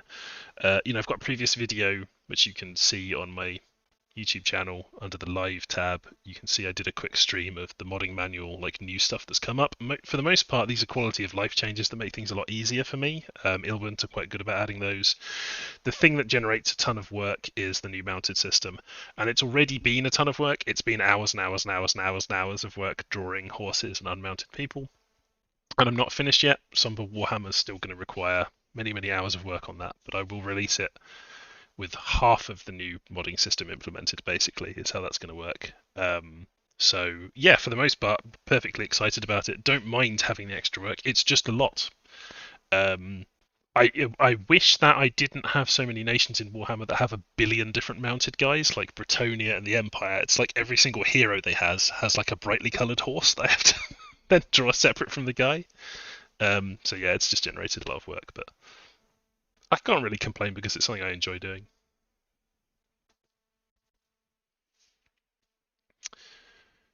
Bob asks, since you're quite mod focused, do you think the modding options in Dominion 6 are wider than in Dominion 5? Yes, and I suggest you have a look at the video that I've already done on that. The main thing is that you've got access to more mods that allow you to do clever stuff with the AI and improve the single player experience. And I think people are going to do a huge amount with that.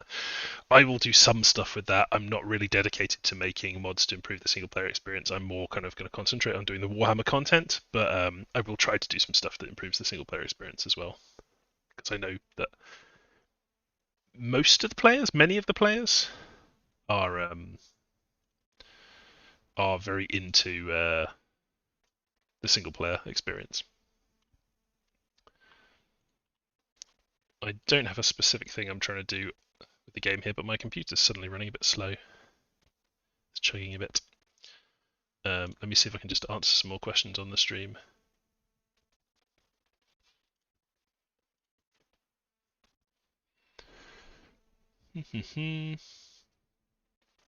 Sablecat asks, what if you had a pretender chassis that always has temporary gems on it? Will they be added with your self-projection? Probably mostly relevant for modding. Yeah. I tell you what, let's do a live test of that. Let's wish up a pretender that has temporary gems. Is it Titan of Rivers has temporary gems? I feel like she does. If I'm wrong, I can just look one up that's got temporary gems. Just make her a commander.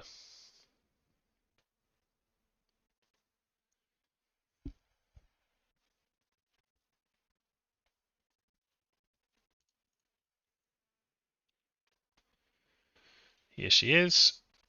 She generates... Oh, she's a gem generator. That is different from temporary gems. Is there... What's something that has temporary gems? Somebody in chat tell me. What's a chassis that has temporary gems?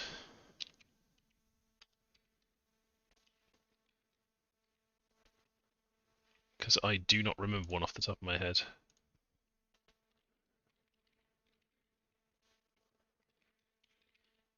And I don't remember how to look one up in the mod inspector either.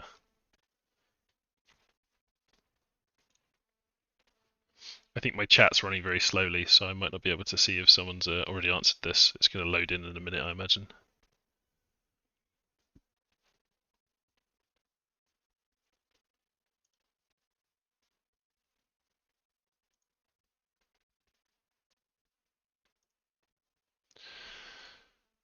If we were to... Oh, another thing I wanted to mention about Project Self is if I go and forge a booster, Starshine Skullcap, any level of magic that you've boosted yourself to with items is reflected when you project self. So you get to keep whatever the boosts are. You don't get to keep the items, but you do get to keep whatever the boosts are. So we've got the debug sensor. He's normally got 9 astral. If we stick the hat on him, he's up to 10 astral. And then if he casts project self over here in the wetlands, he will have 10 astral. The illusion of him will have 10 astral.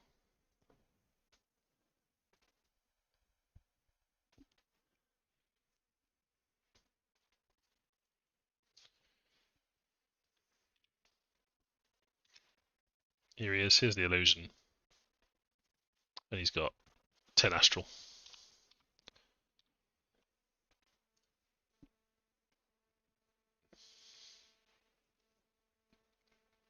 So people are having a look for... It doesn't have to be a pretender. You could have anything, if you can find anything that produces temporary gems, I just can't remember anything in the game that does. There's the gem generator. I mean, it's possible that no, the gem generator wouldn't end up with gems. The projection of it, that wouldn't work that way because they don't generate them at that point in the turn. So if there's something that's got temporary gems, if we can find one, then potentially that would work that way. Actually, I'm going to go and make a quick change to the debug mod and just put temporary gems on one of the debug senseis and we can test this. Actually, no. Let's leave that for another time. I think that's maybe not something that everyone's interested in. So let's leave that alone for now and see if we've got any more questions.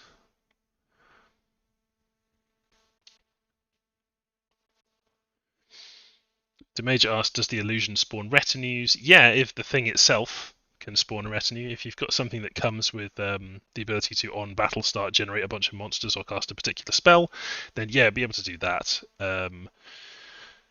I know there are some pretenders that can create, like when the battle starts, they create monsters. Like the Dione one creates wolves when the battle starts, and so on. And there's some that create animals, like stags and things. That definitely works with Project Self.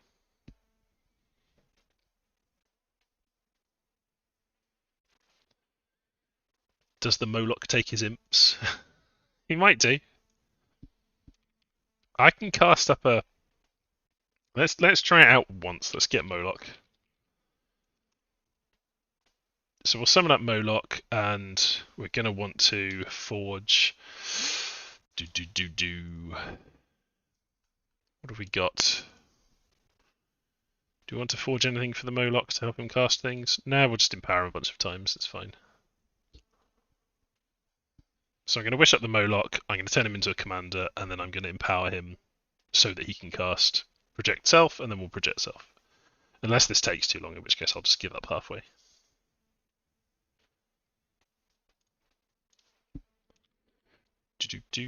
Let us divine name our beautiful Moloch.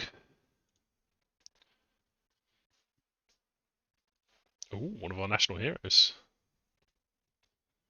He's a Dominion's monster summoner. What does he summon? One or two monsters? Don't know. Monkeys, apes, I guess.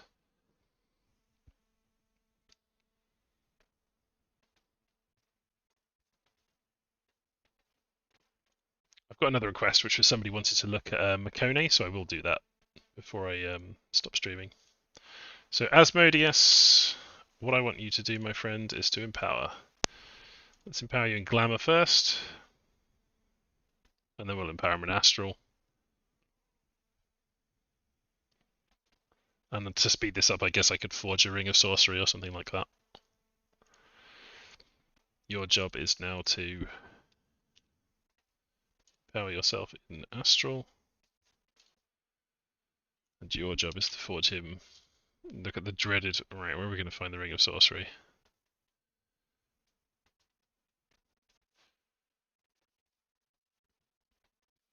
I'm so unused to looking at this massive screen of items that it might take me a moment to actually find it. Ring of Returning, Ring of Regeneration. Tame Lightning Frost. Are these in order? Yes, they are. So it'll be up here. Wizardry and Sorcery. So let's just do a Ring of that. And what am I doing? Forge. Let's get the Forge, the Ring of Sorcery, the Ring of Wizardry.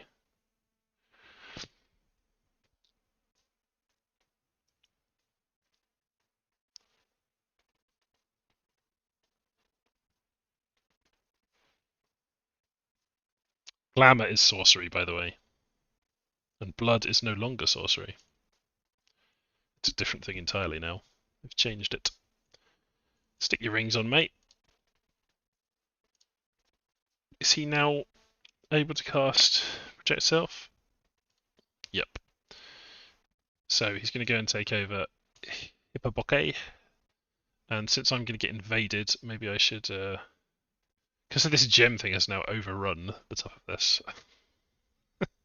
Anyway, I'm going to throw some defense on just so that AI doesn't immediately come over and roll me when I'm not paying attention.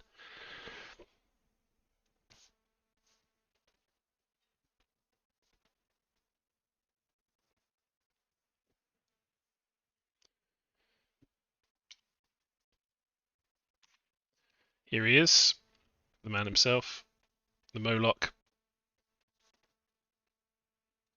He's got a phantasmal weapon instead of his normal weapons because he's a filthy illusion. But you can see he's got all the paths from the boosters that he had. Does the Moloch normally have imps? He's doing alright unscripted, isn't he? Yeah, he didn't do too badly. So no, he doesn't. I guess I thought that he would have the imps, but it looks like they've coded that so he doesn't. He just gets the magic paths and the abilities and things. It doesn't copy over the fact that he gets the imps. So there is... Yeah, I had that wrong earlier when I was testing that. I thought that did happen, so maybe that's changed, or maybe I'm misremembering. So blood doesn't get improved by Ring of Sorcery. No, it doesn't, because it's not sorcery anymore. So he's only got the normal 2 blood that he had, not helped out by the Ring of Sorcery.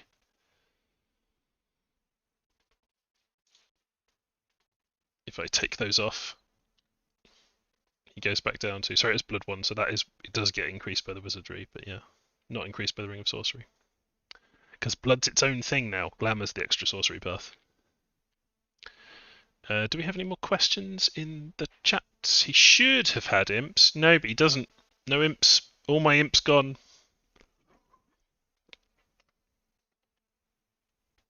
Are there glamour boosters? Yes, there are.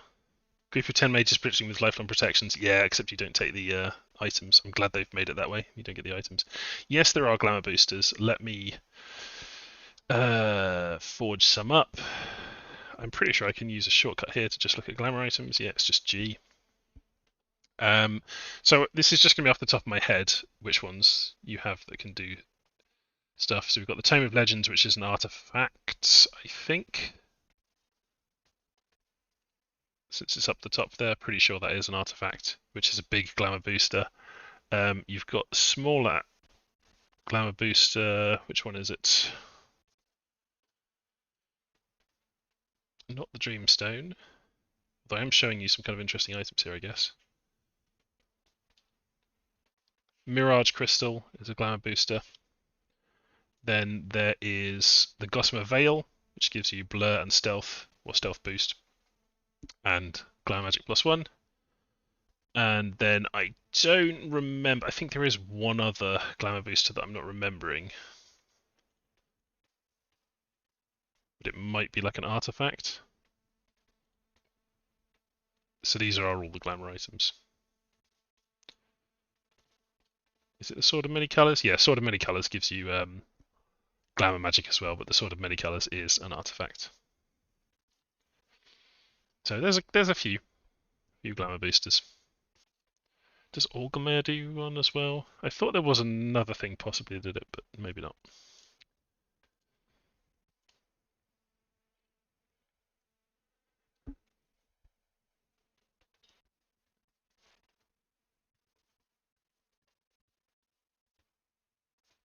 There's a hotkey for boosters too. And they must have added that in recently because I do not remember that. Magic path boosting items only. Yeah, very true. That's a very strong one, isn't it? We can't combine those, unfortunately. It's glamour or magic path boosting only. But yeah, that's something they must have added. Either I just was completely unaware of it for some reason, or they added it recently. But yeah, you can see the boosters by pressing O. What's the thing that people were mentioning in chat? The Goat Sun has fire temporary gems if you need a unit in the future. Yeah, I might test that at some point and let you know. I probably won't do it on the stream.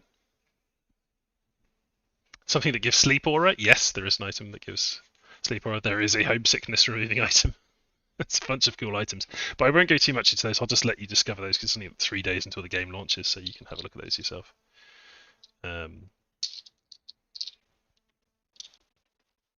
Do I have a favourite national summon that is being added? I do have, not a national summon, I have a favourite generic summon that's being added, which I will show you, even though it's not very good. I absolutely love the Fey Footfolk. They're so weird. So it summons a group of soldiers in the dream world. The Fey mimic the dreams and legends of mankind and form mock courts with queens ruling over vassal soldiers and servants. Imagine like Midsummer Night's Dream. So I'll summon up some Fey Footfolk and show you those. You may have seen them in another stream just because they're so goofy. But I just love them because they're so silly. But I don't know that they're a particularly strong spell.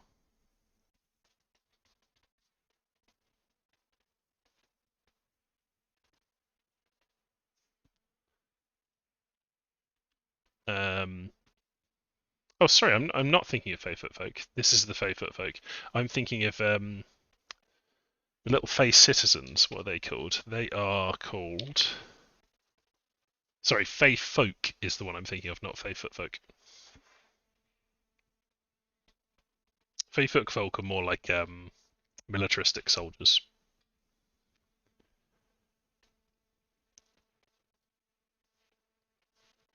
Some long battles happening out there.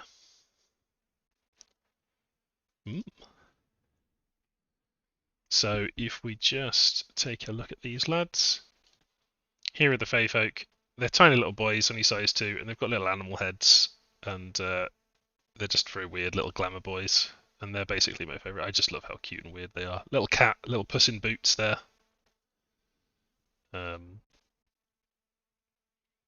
Yeah, a little lad with a couple of kitchen knives and a gossamer vest. I think the kitchen knife thing is a really obscure reference to an old fairy tale about a sausage being chased around with a knife. I don't remember exactly. It's a very weird one. But there's some more little weirdos. Weird little guys. That's why I like them. So those are my favourite kind of generic summon. Favourite national summon that's been added. I don't really have one, honestly. I mean, a lot of what I'm interested in is obviously different from other players because I'm more interested in the mod commands and the ability for me to make kind of Warhammer stuff and so on. So I'm less kind of looking at all the national summons and things. But there are some cool national summons. I believe there's some new ones for Bandar Log. If I look at... Now, which one of these is new? Yeah, see. I'm not an expert at all in Bandalog or Kailasa, so I can't tell you which one of these is actually new. But I believe there are some new ones. I think the Rudras already existed, but let's. I'll tell you what. Let's summon up a Rudra. Let's summon up a Davala. Summon up a Devata.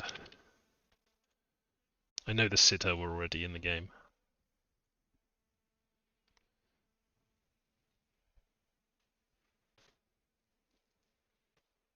Rudra is new, says Sauron. Thank you, Sauron. Oh, a fountain of knowledge, as usual. Oh, it's a commander, of course, so I don't need to go looking at my troops. So there's your Devata. Where is the Rudra? There is the Rudra. Yeah, destructive stuff. Fire, death, air, plague bow, lightning, a destroyer, storm immunity, storm power. Presumably, yeah, storm flyer. Yep. Yeah, so you got all of these cool guys. What was a couple? I was going to show Makone because somebody asked me specifically about that. The Vidyad is also new, and the Maruts is new. Okay, well I can summon up the Maruts and the Vidyad if you wanna see them. Maruts, Vidyadara, and then maybe I'll show Makone because somebody was asking me specifically about Makone, and I want to match the requests when people are asking for them. Hello, Lazar.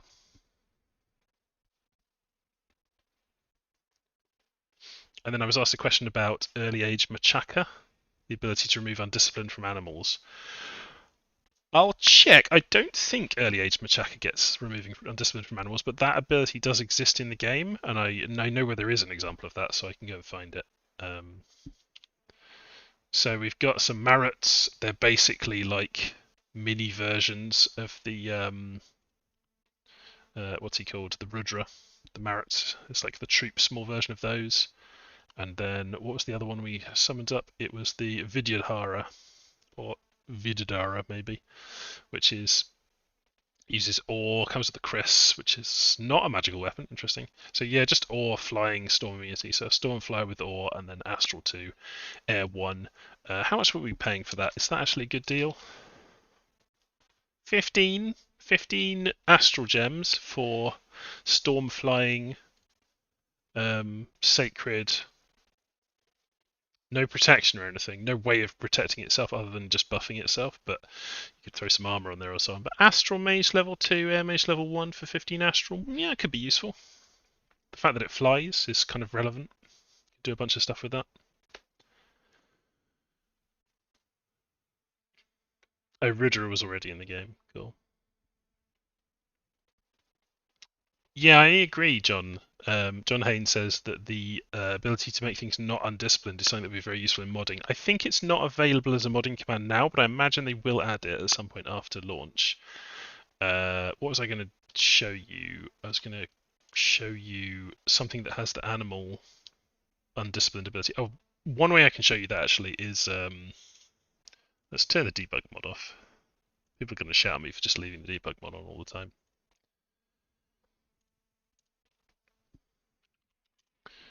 I'm just going to go and fire up Nidavanger because they've got one. And I believe... What am I doing?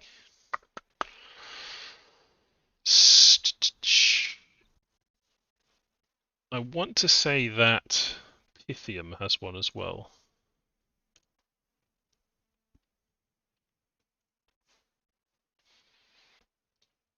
So Pythium has the Hydra Tamer, and the Hydra Tamer has the ability Tight Rain.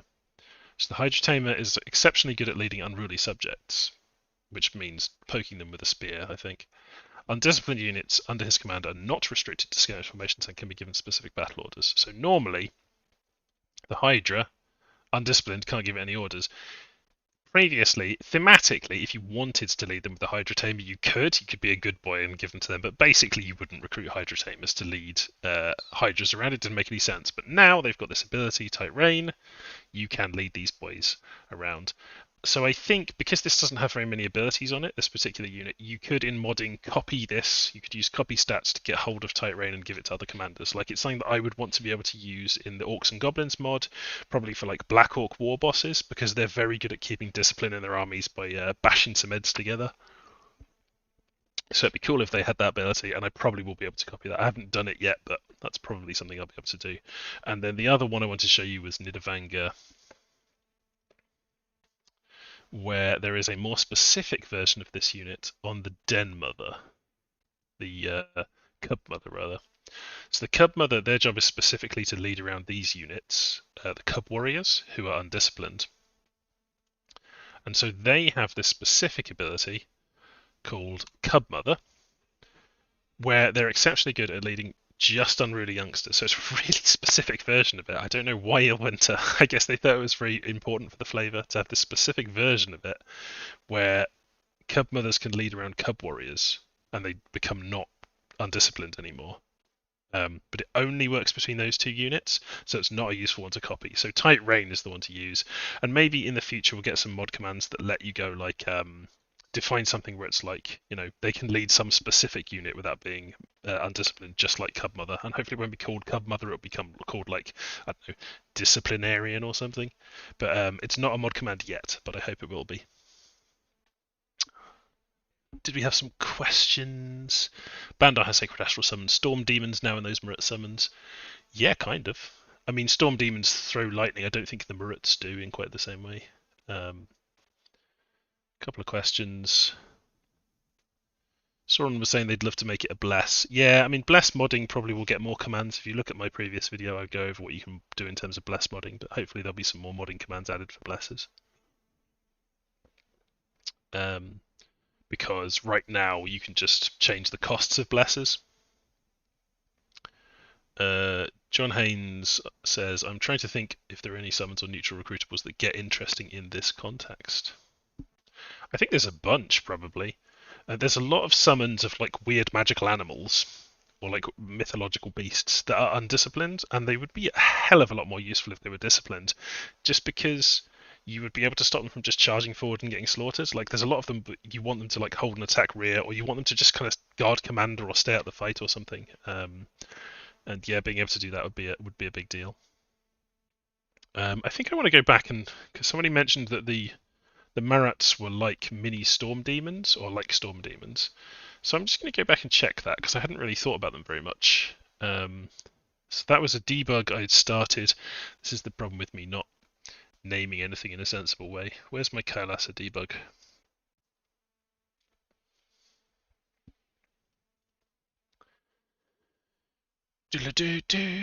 So Marats were mini versions of this lad, the Rudra. They do have the lightning attack at range 40, Armor negating. Is that the same one that the Storm Demons have? I think it is. So yeah, 17 armor negating magical lightning damage. Very similar to a Storm Demon.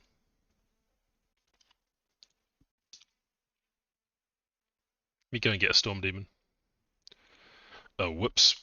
I haven't set up the debug mod to give blood gems, so we don't have that. So instead, I'll just super wish up a Storm Demon.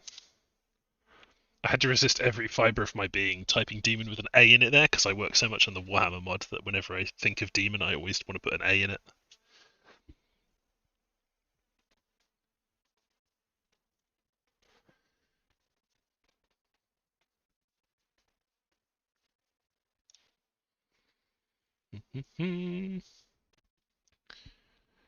So let's have a little look. Storm Demons, same attack lightning, but with actually less damage because they've got less strength, I guess. Strength 15. These guys have got strength 17. They're sacred. The Storm Demons are not sacred.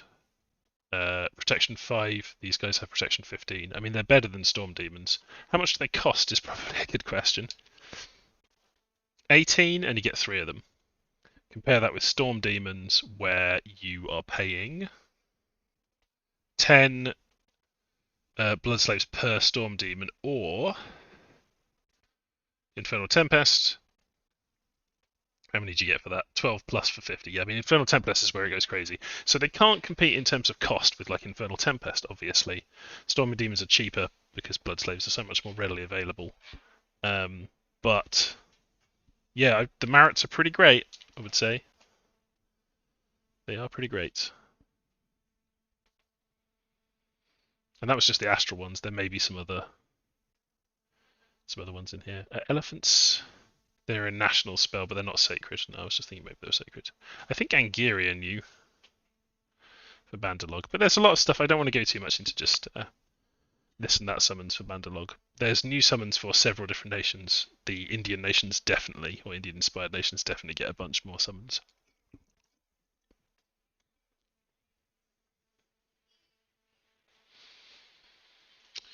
Right, I did say I would look at Makone. I keep saying I would do that, so I'm going to do that now. Let's turn the debug mod off. In fact, do I need to create a new game for Makone? Or do I just have Makone sitting around?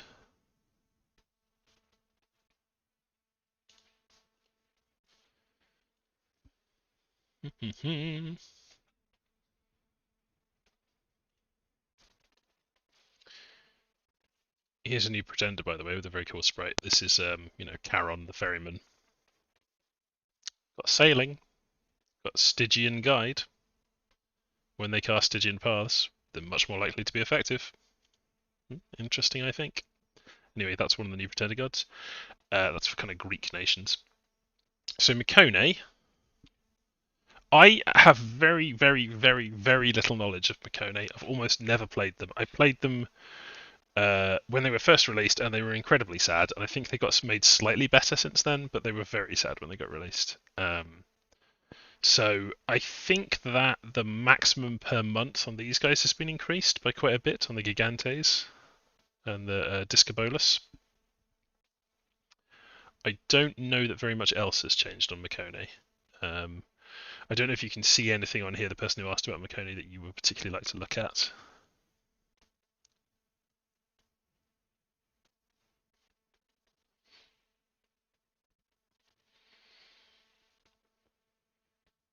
Emnil says my first win was with Makone. Well done. Because they kind of seemed like they sucked previously, but they've got the Basilius. He can cast some stuff. He's all right. In theory, the hoplites are nice. They've got come with magical weapons. I mean, that's all right. Magical armor's nice under some circumstances. Do they benefit at all from the change to the size calculations in this? I don't think they do, because they're formation fighter 2, which means you can fit 2 of them per square. Because they go down to... Yeah, you can just fit 2 of them per square, that's all that means. Which is the same as before, I think, because they were size 4 with formation fighter, I guess. And now they're size 6. But yeah, you can fit 2 of them in a square. Their starting army is kind of uses a lot of resources, but helotes are not that exciting. Yeah, their starting army is not wildly great, is it? But 2015, it got increased from what it was previously. Right, was there any questions about these? Looks about normal. Click on the mages. Just go through the commander and unit stats for a second, same as it was. Yeah, I'll go through the commander and unit stats, that's fine. So you can just pause it if there's any of these that are particular interest to you. I'll just click through those so you can have a look.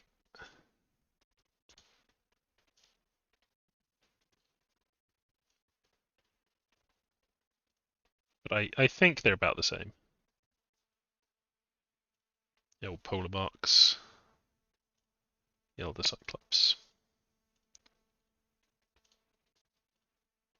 Yes, there you go.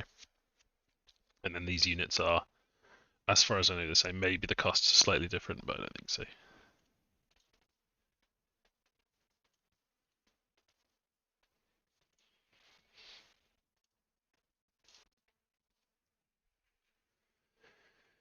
They might suffer less from the new trample. Yeah, probably. Yeah, I think they're about the same. But we'll have to see, because even if the nation is completely unchanged in Dominion 6, you have to remember that everything else has changed. A huge number of things have changed. And so they may find that they just fit into a new niche. They may be able to take advantage of the increased indie strength to expand a bit better. They may be particularly good at fighting cavalry. Like, one of the things I would expect is because if people are using heavy cavalry more, or using cavalry in general more, because the hoplites, the gigantes, are big and have long weapons, they're going to hit the riders a lot more. So maybe that will be an advantage, that they can just snipe the riders off their mounts more easily. Or maybe it'll be a disadvantage in the sense that something that's smaller with shorter weapons would hit the mount more often, and maybe you've got a unit where the rider's really heavily armoured or defended, and then the mount's the vulnerable point, and you're just not hitting it because you're this big guy who just hits the rider. But yeah, we'll just have to see how that works out, I guess. See how their expansion is.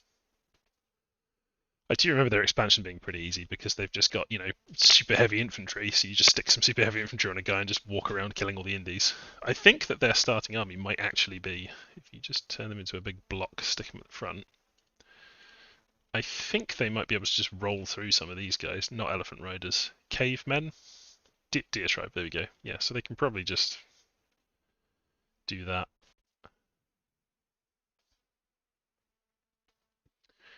Right, I'm going to end my stream soon, so if anyone's got any more questions, let me know in the chat. And I can answer anything you like on any topic. I don't think anything's off limits, because the game's really close to coming out and we've been given the go-ahead to just do streams, so just let me know. Yeah, I mean, look at that.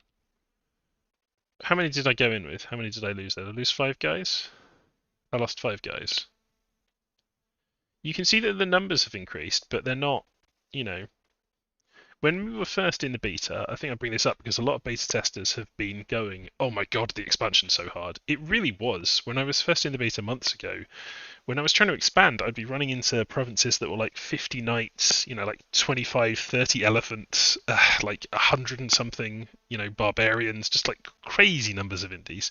And that's been toned down a lot. So a lot of the beta test was spent thinking that you'd need to really focus on expansion in your builds, whereas in fact it's not as much as it seemed. And you can see that the starting army's doing that, and also the starting armies were all increased like about 2/3 of the way through the beta, so which helped out. Can you check the national spells? Yes, I can. Liebness keeps asking about summon water elementals. I will check that. And then Soren would like to see Area. Fair enough. All right, let me check these things in some sort of sensible order. Elementals.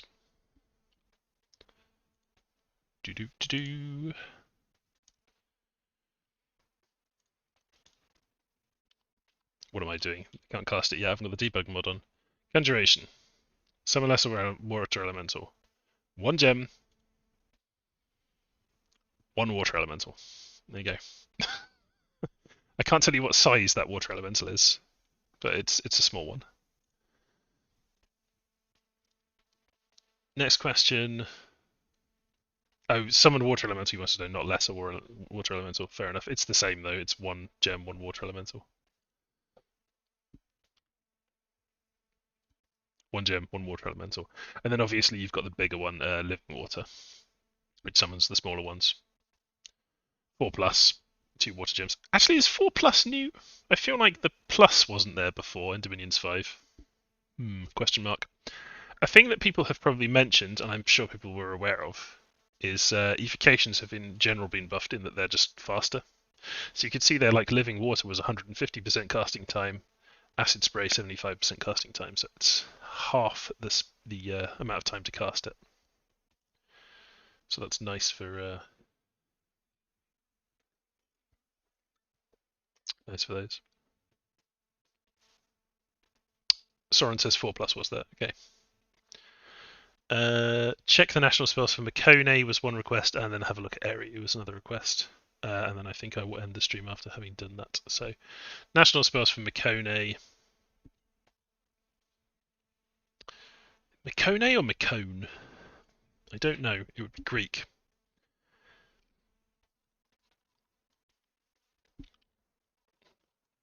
Conjuration. Summon Hound of Twilight. Procession of the Underworld. Stygian monsters. Black two-headed hounds with serpent tails. Lampades, the nymphs of the underworld. Keres. Daimones of the underworld. I guess that's similar roots of language as demons. Keres invisible. Furious winged women, so like the Furies. Alteration, nothing. Evocation. Nope, I think they're just in Conjuration for Makone. Oh no, it's got Brass Bull. The Calcatorus. Big fire-breathing automaton in construction. Blessing of the Godslayer. Bowler Mark is given the ability to go and slay a filthy god with Big Hull Heretic, always blessed. Dragon Teeth was already in, I believe. That's the one that gives you the Skeleton Warriors. Thaumaturgy. Oh, Gigantomachia, of course, which lets you get more giants. Or Gigantomachia? Nothing in blood.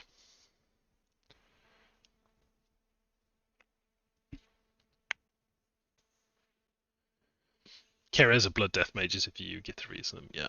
So Iron Teeth should be there somewhere. Yeah, Dragon Teeth is already in there. In enchantment. Is it enchantment? Yeah, so Dragon Teeth. To get those undead Spartans. So what the other thing I was asked to do, look at Eriu. We've got Tiernanog, that's not what you were asking for. Let's go and do Eriu.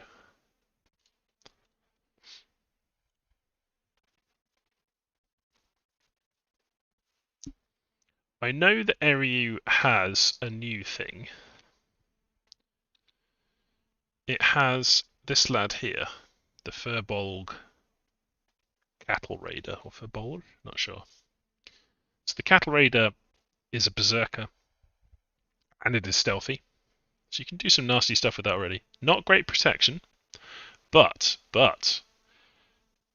effective 14 attack, because of the Bronze Battle Axe has attack +1, two-handed, hits for 23 damage, obviously with Berserker that goes up.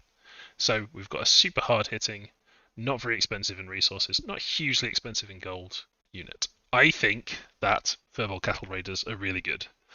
I also think that they kind of fill a role in Eriu, because Eriu doesn't have other units that hit super hard. It's got the Furbolg that hit hard with the Bronze Axe.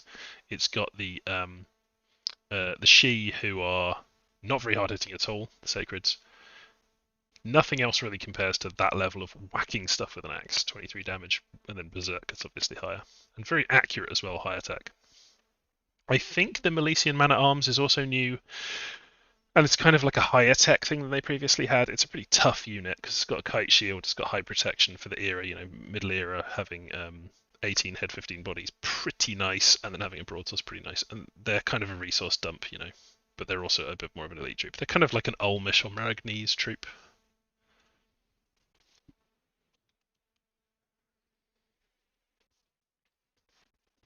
What is the guy in the centre behind the Slinger Furbolg and in front of the Swordsman? Oh no, you were asking about the man-at-arms, yeah, which I just showed. Yep, so he is new. He's kind of similar to the what are they called?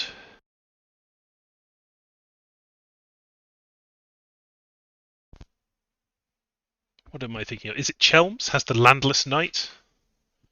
I'm pretty sure it's not Man, is it? I think it's Chelms, late era. Oh no, it is. He's pretty similar to the Landless Knight, the man-at-arms. Similar levels of protection, similar weapons, similar stats.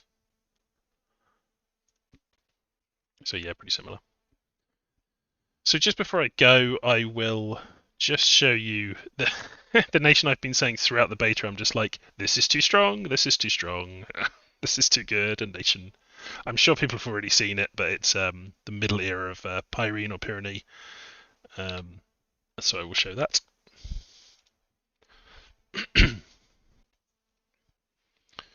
So this is a high-tech nation coming with things with pretty good protection, stuff like great swords.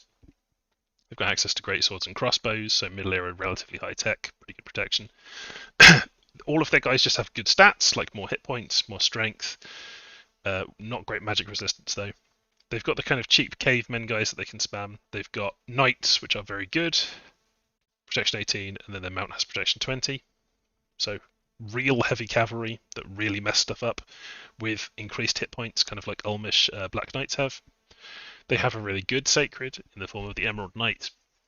He's riding around on a Mouflon, which is very tough, although, yeah, it does have head armor now. So before it didn't have the extra head armor, but it does now.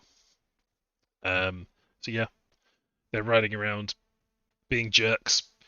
They've got Skilled Rider 2, so their Mouflons have got not good defense because they can't overcome the fact they're wearing that heavy barding, but they do have good morale. And then they've got the crazy mages. They've got really good blood. They've got these, which are recruit anywhere, 2 recruitment points. Flying, storm immune, shape changes with blood 2, air 2, fire 1. So very good for 260 gold. They've got these guys who are, blood guys, get them loads of blood. And then they've got Ackerbelts, who are very high level blood mages and can get earth and nature as well, and are blood searchers. So, and stealthy. So lots of good stuff, basically. I think this is the key thing, the Sorginak's the plural. It's just having a flying mage that's like this is just very strong. They can also make like some nasty forgeables. If I do, how do I see all items?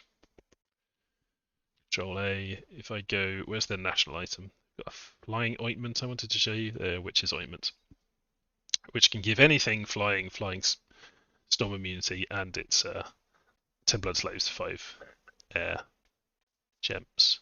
But to give anything flying and storm immunity in a misc slot is pretty good.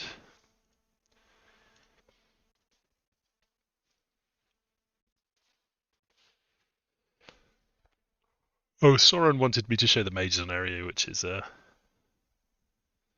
fair enough. I mean, I'm already in there, so let me go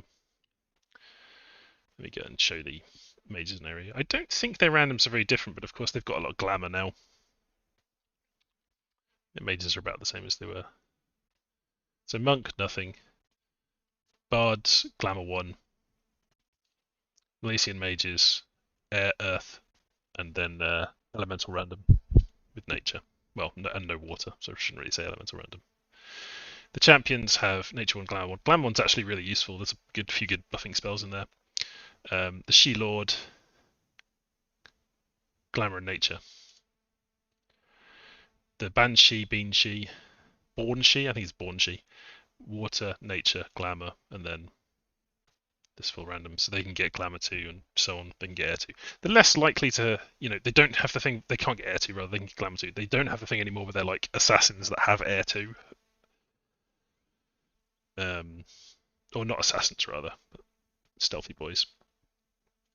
And yeah, the champions, the druid just has glamour, nature, earth, water, random. And then the Tuatha have Glamour 3, so really strong Glamour mages, 2 nature, and then I believe they also have the chance of, yeah, they could quite happily get to Glamour 4 and cast a bunch of the Glamour 4 spells. Like things like these lads up here, Mirage, Army of Shades, Shadow Warriors, Nightfall, etc.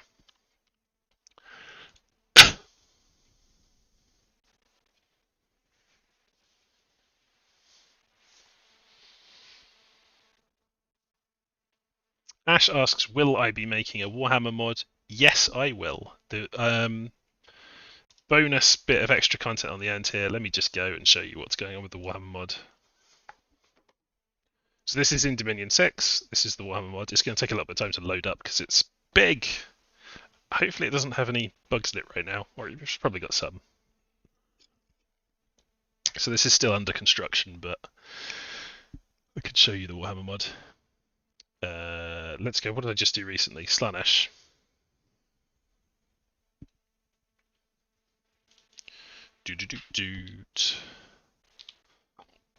Oh, bunch of weirdos for no reason. So yeah, new mounted systems in place for Slaanesh. This is one of the reasons the new mounted system's taking me so long for Warhammer and won't be finished.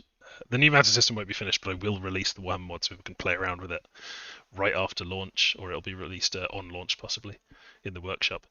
I'm drawing special horses for every guy. I don't like using the generic horses, so they all get their own special horses. They'll be right for them. Yeah, they get nice special horses.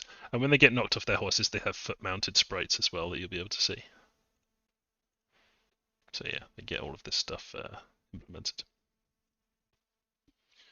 So yeah, Warhammer mod with all these boys in. There's nothing new in terms of new nations or anything. I think there's a few new items or heroes or spells or something. There's bits and pieces that weren't in the Dominions 5 version, but for the most part, I've just been working on converting it over. It's a huge amount of work to convert it over, and yeah, it's been taking a while. But a bunch of things have the mounted systems, like Kislev has it as well.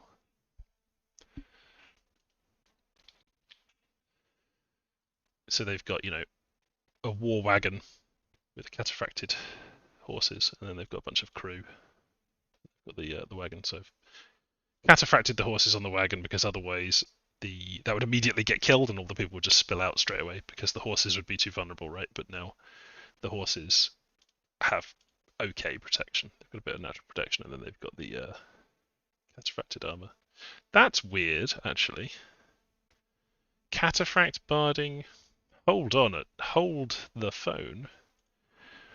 Why is cataphract barding not on the head? I'm going to have to ask you a question about that one.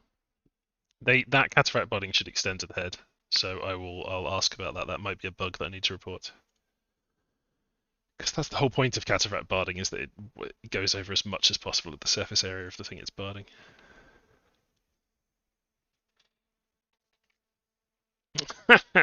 People are talking about the Oh, Darkside Cookies asked a question about the mounted system. Is it just the first crew that goes back to the fort to get a new mount? No, it's all of them. It depends how you've set it up. You can set it up so that the mount also goes back, or you can set it up so that the crew and the rider go back and so on.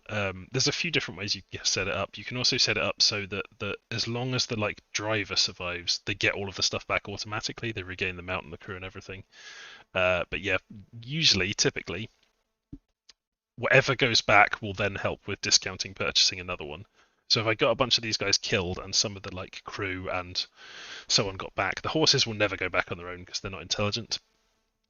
Go back to Kislev, then you would get a discount on recruiting them. I can't show you what that looks like just right now, but you'll see for yourself pretty soon. People are talking about the Daughters of Avalon being extremely underpriced. I agree. We have raised this with Ilwinter that 65 gold for that mage is not right and is it seems like an oversight. It seems like something that will just be changed, so I wouldn't worry about it too much. Okay, I think that's everything for now. and I'll do some streams, or I'll do some proper videos at some point. Probably I'll do a proper video when I fix the various things that are up with Warka, and I'll do a proper video introducing the Warhammer mod for Dominion 6 and so on. But this is just a little stream as a treat. People can have a little stream as a treat. Final question from Amnor: how is it in vanilla? You get the mount back if the rider survives, but not the other way around, I assume. You typically don't get the mount back if the rider survives. They have to go home and you have to re-recruit them. That's how it works in vanilla. So if you have a knight, their horse gets killed from under them, the knight will go home and then you'll get a discount the next time you recruit a knight. Well, not just a discount, but that knight with their experience stars, whatever, will become the rider of the new knight because you'll basically just be paying for the horse and putting them on the horse. Anyway, thanks for joining in and catch you another time. Cheers, everyone.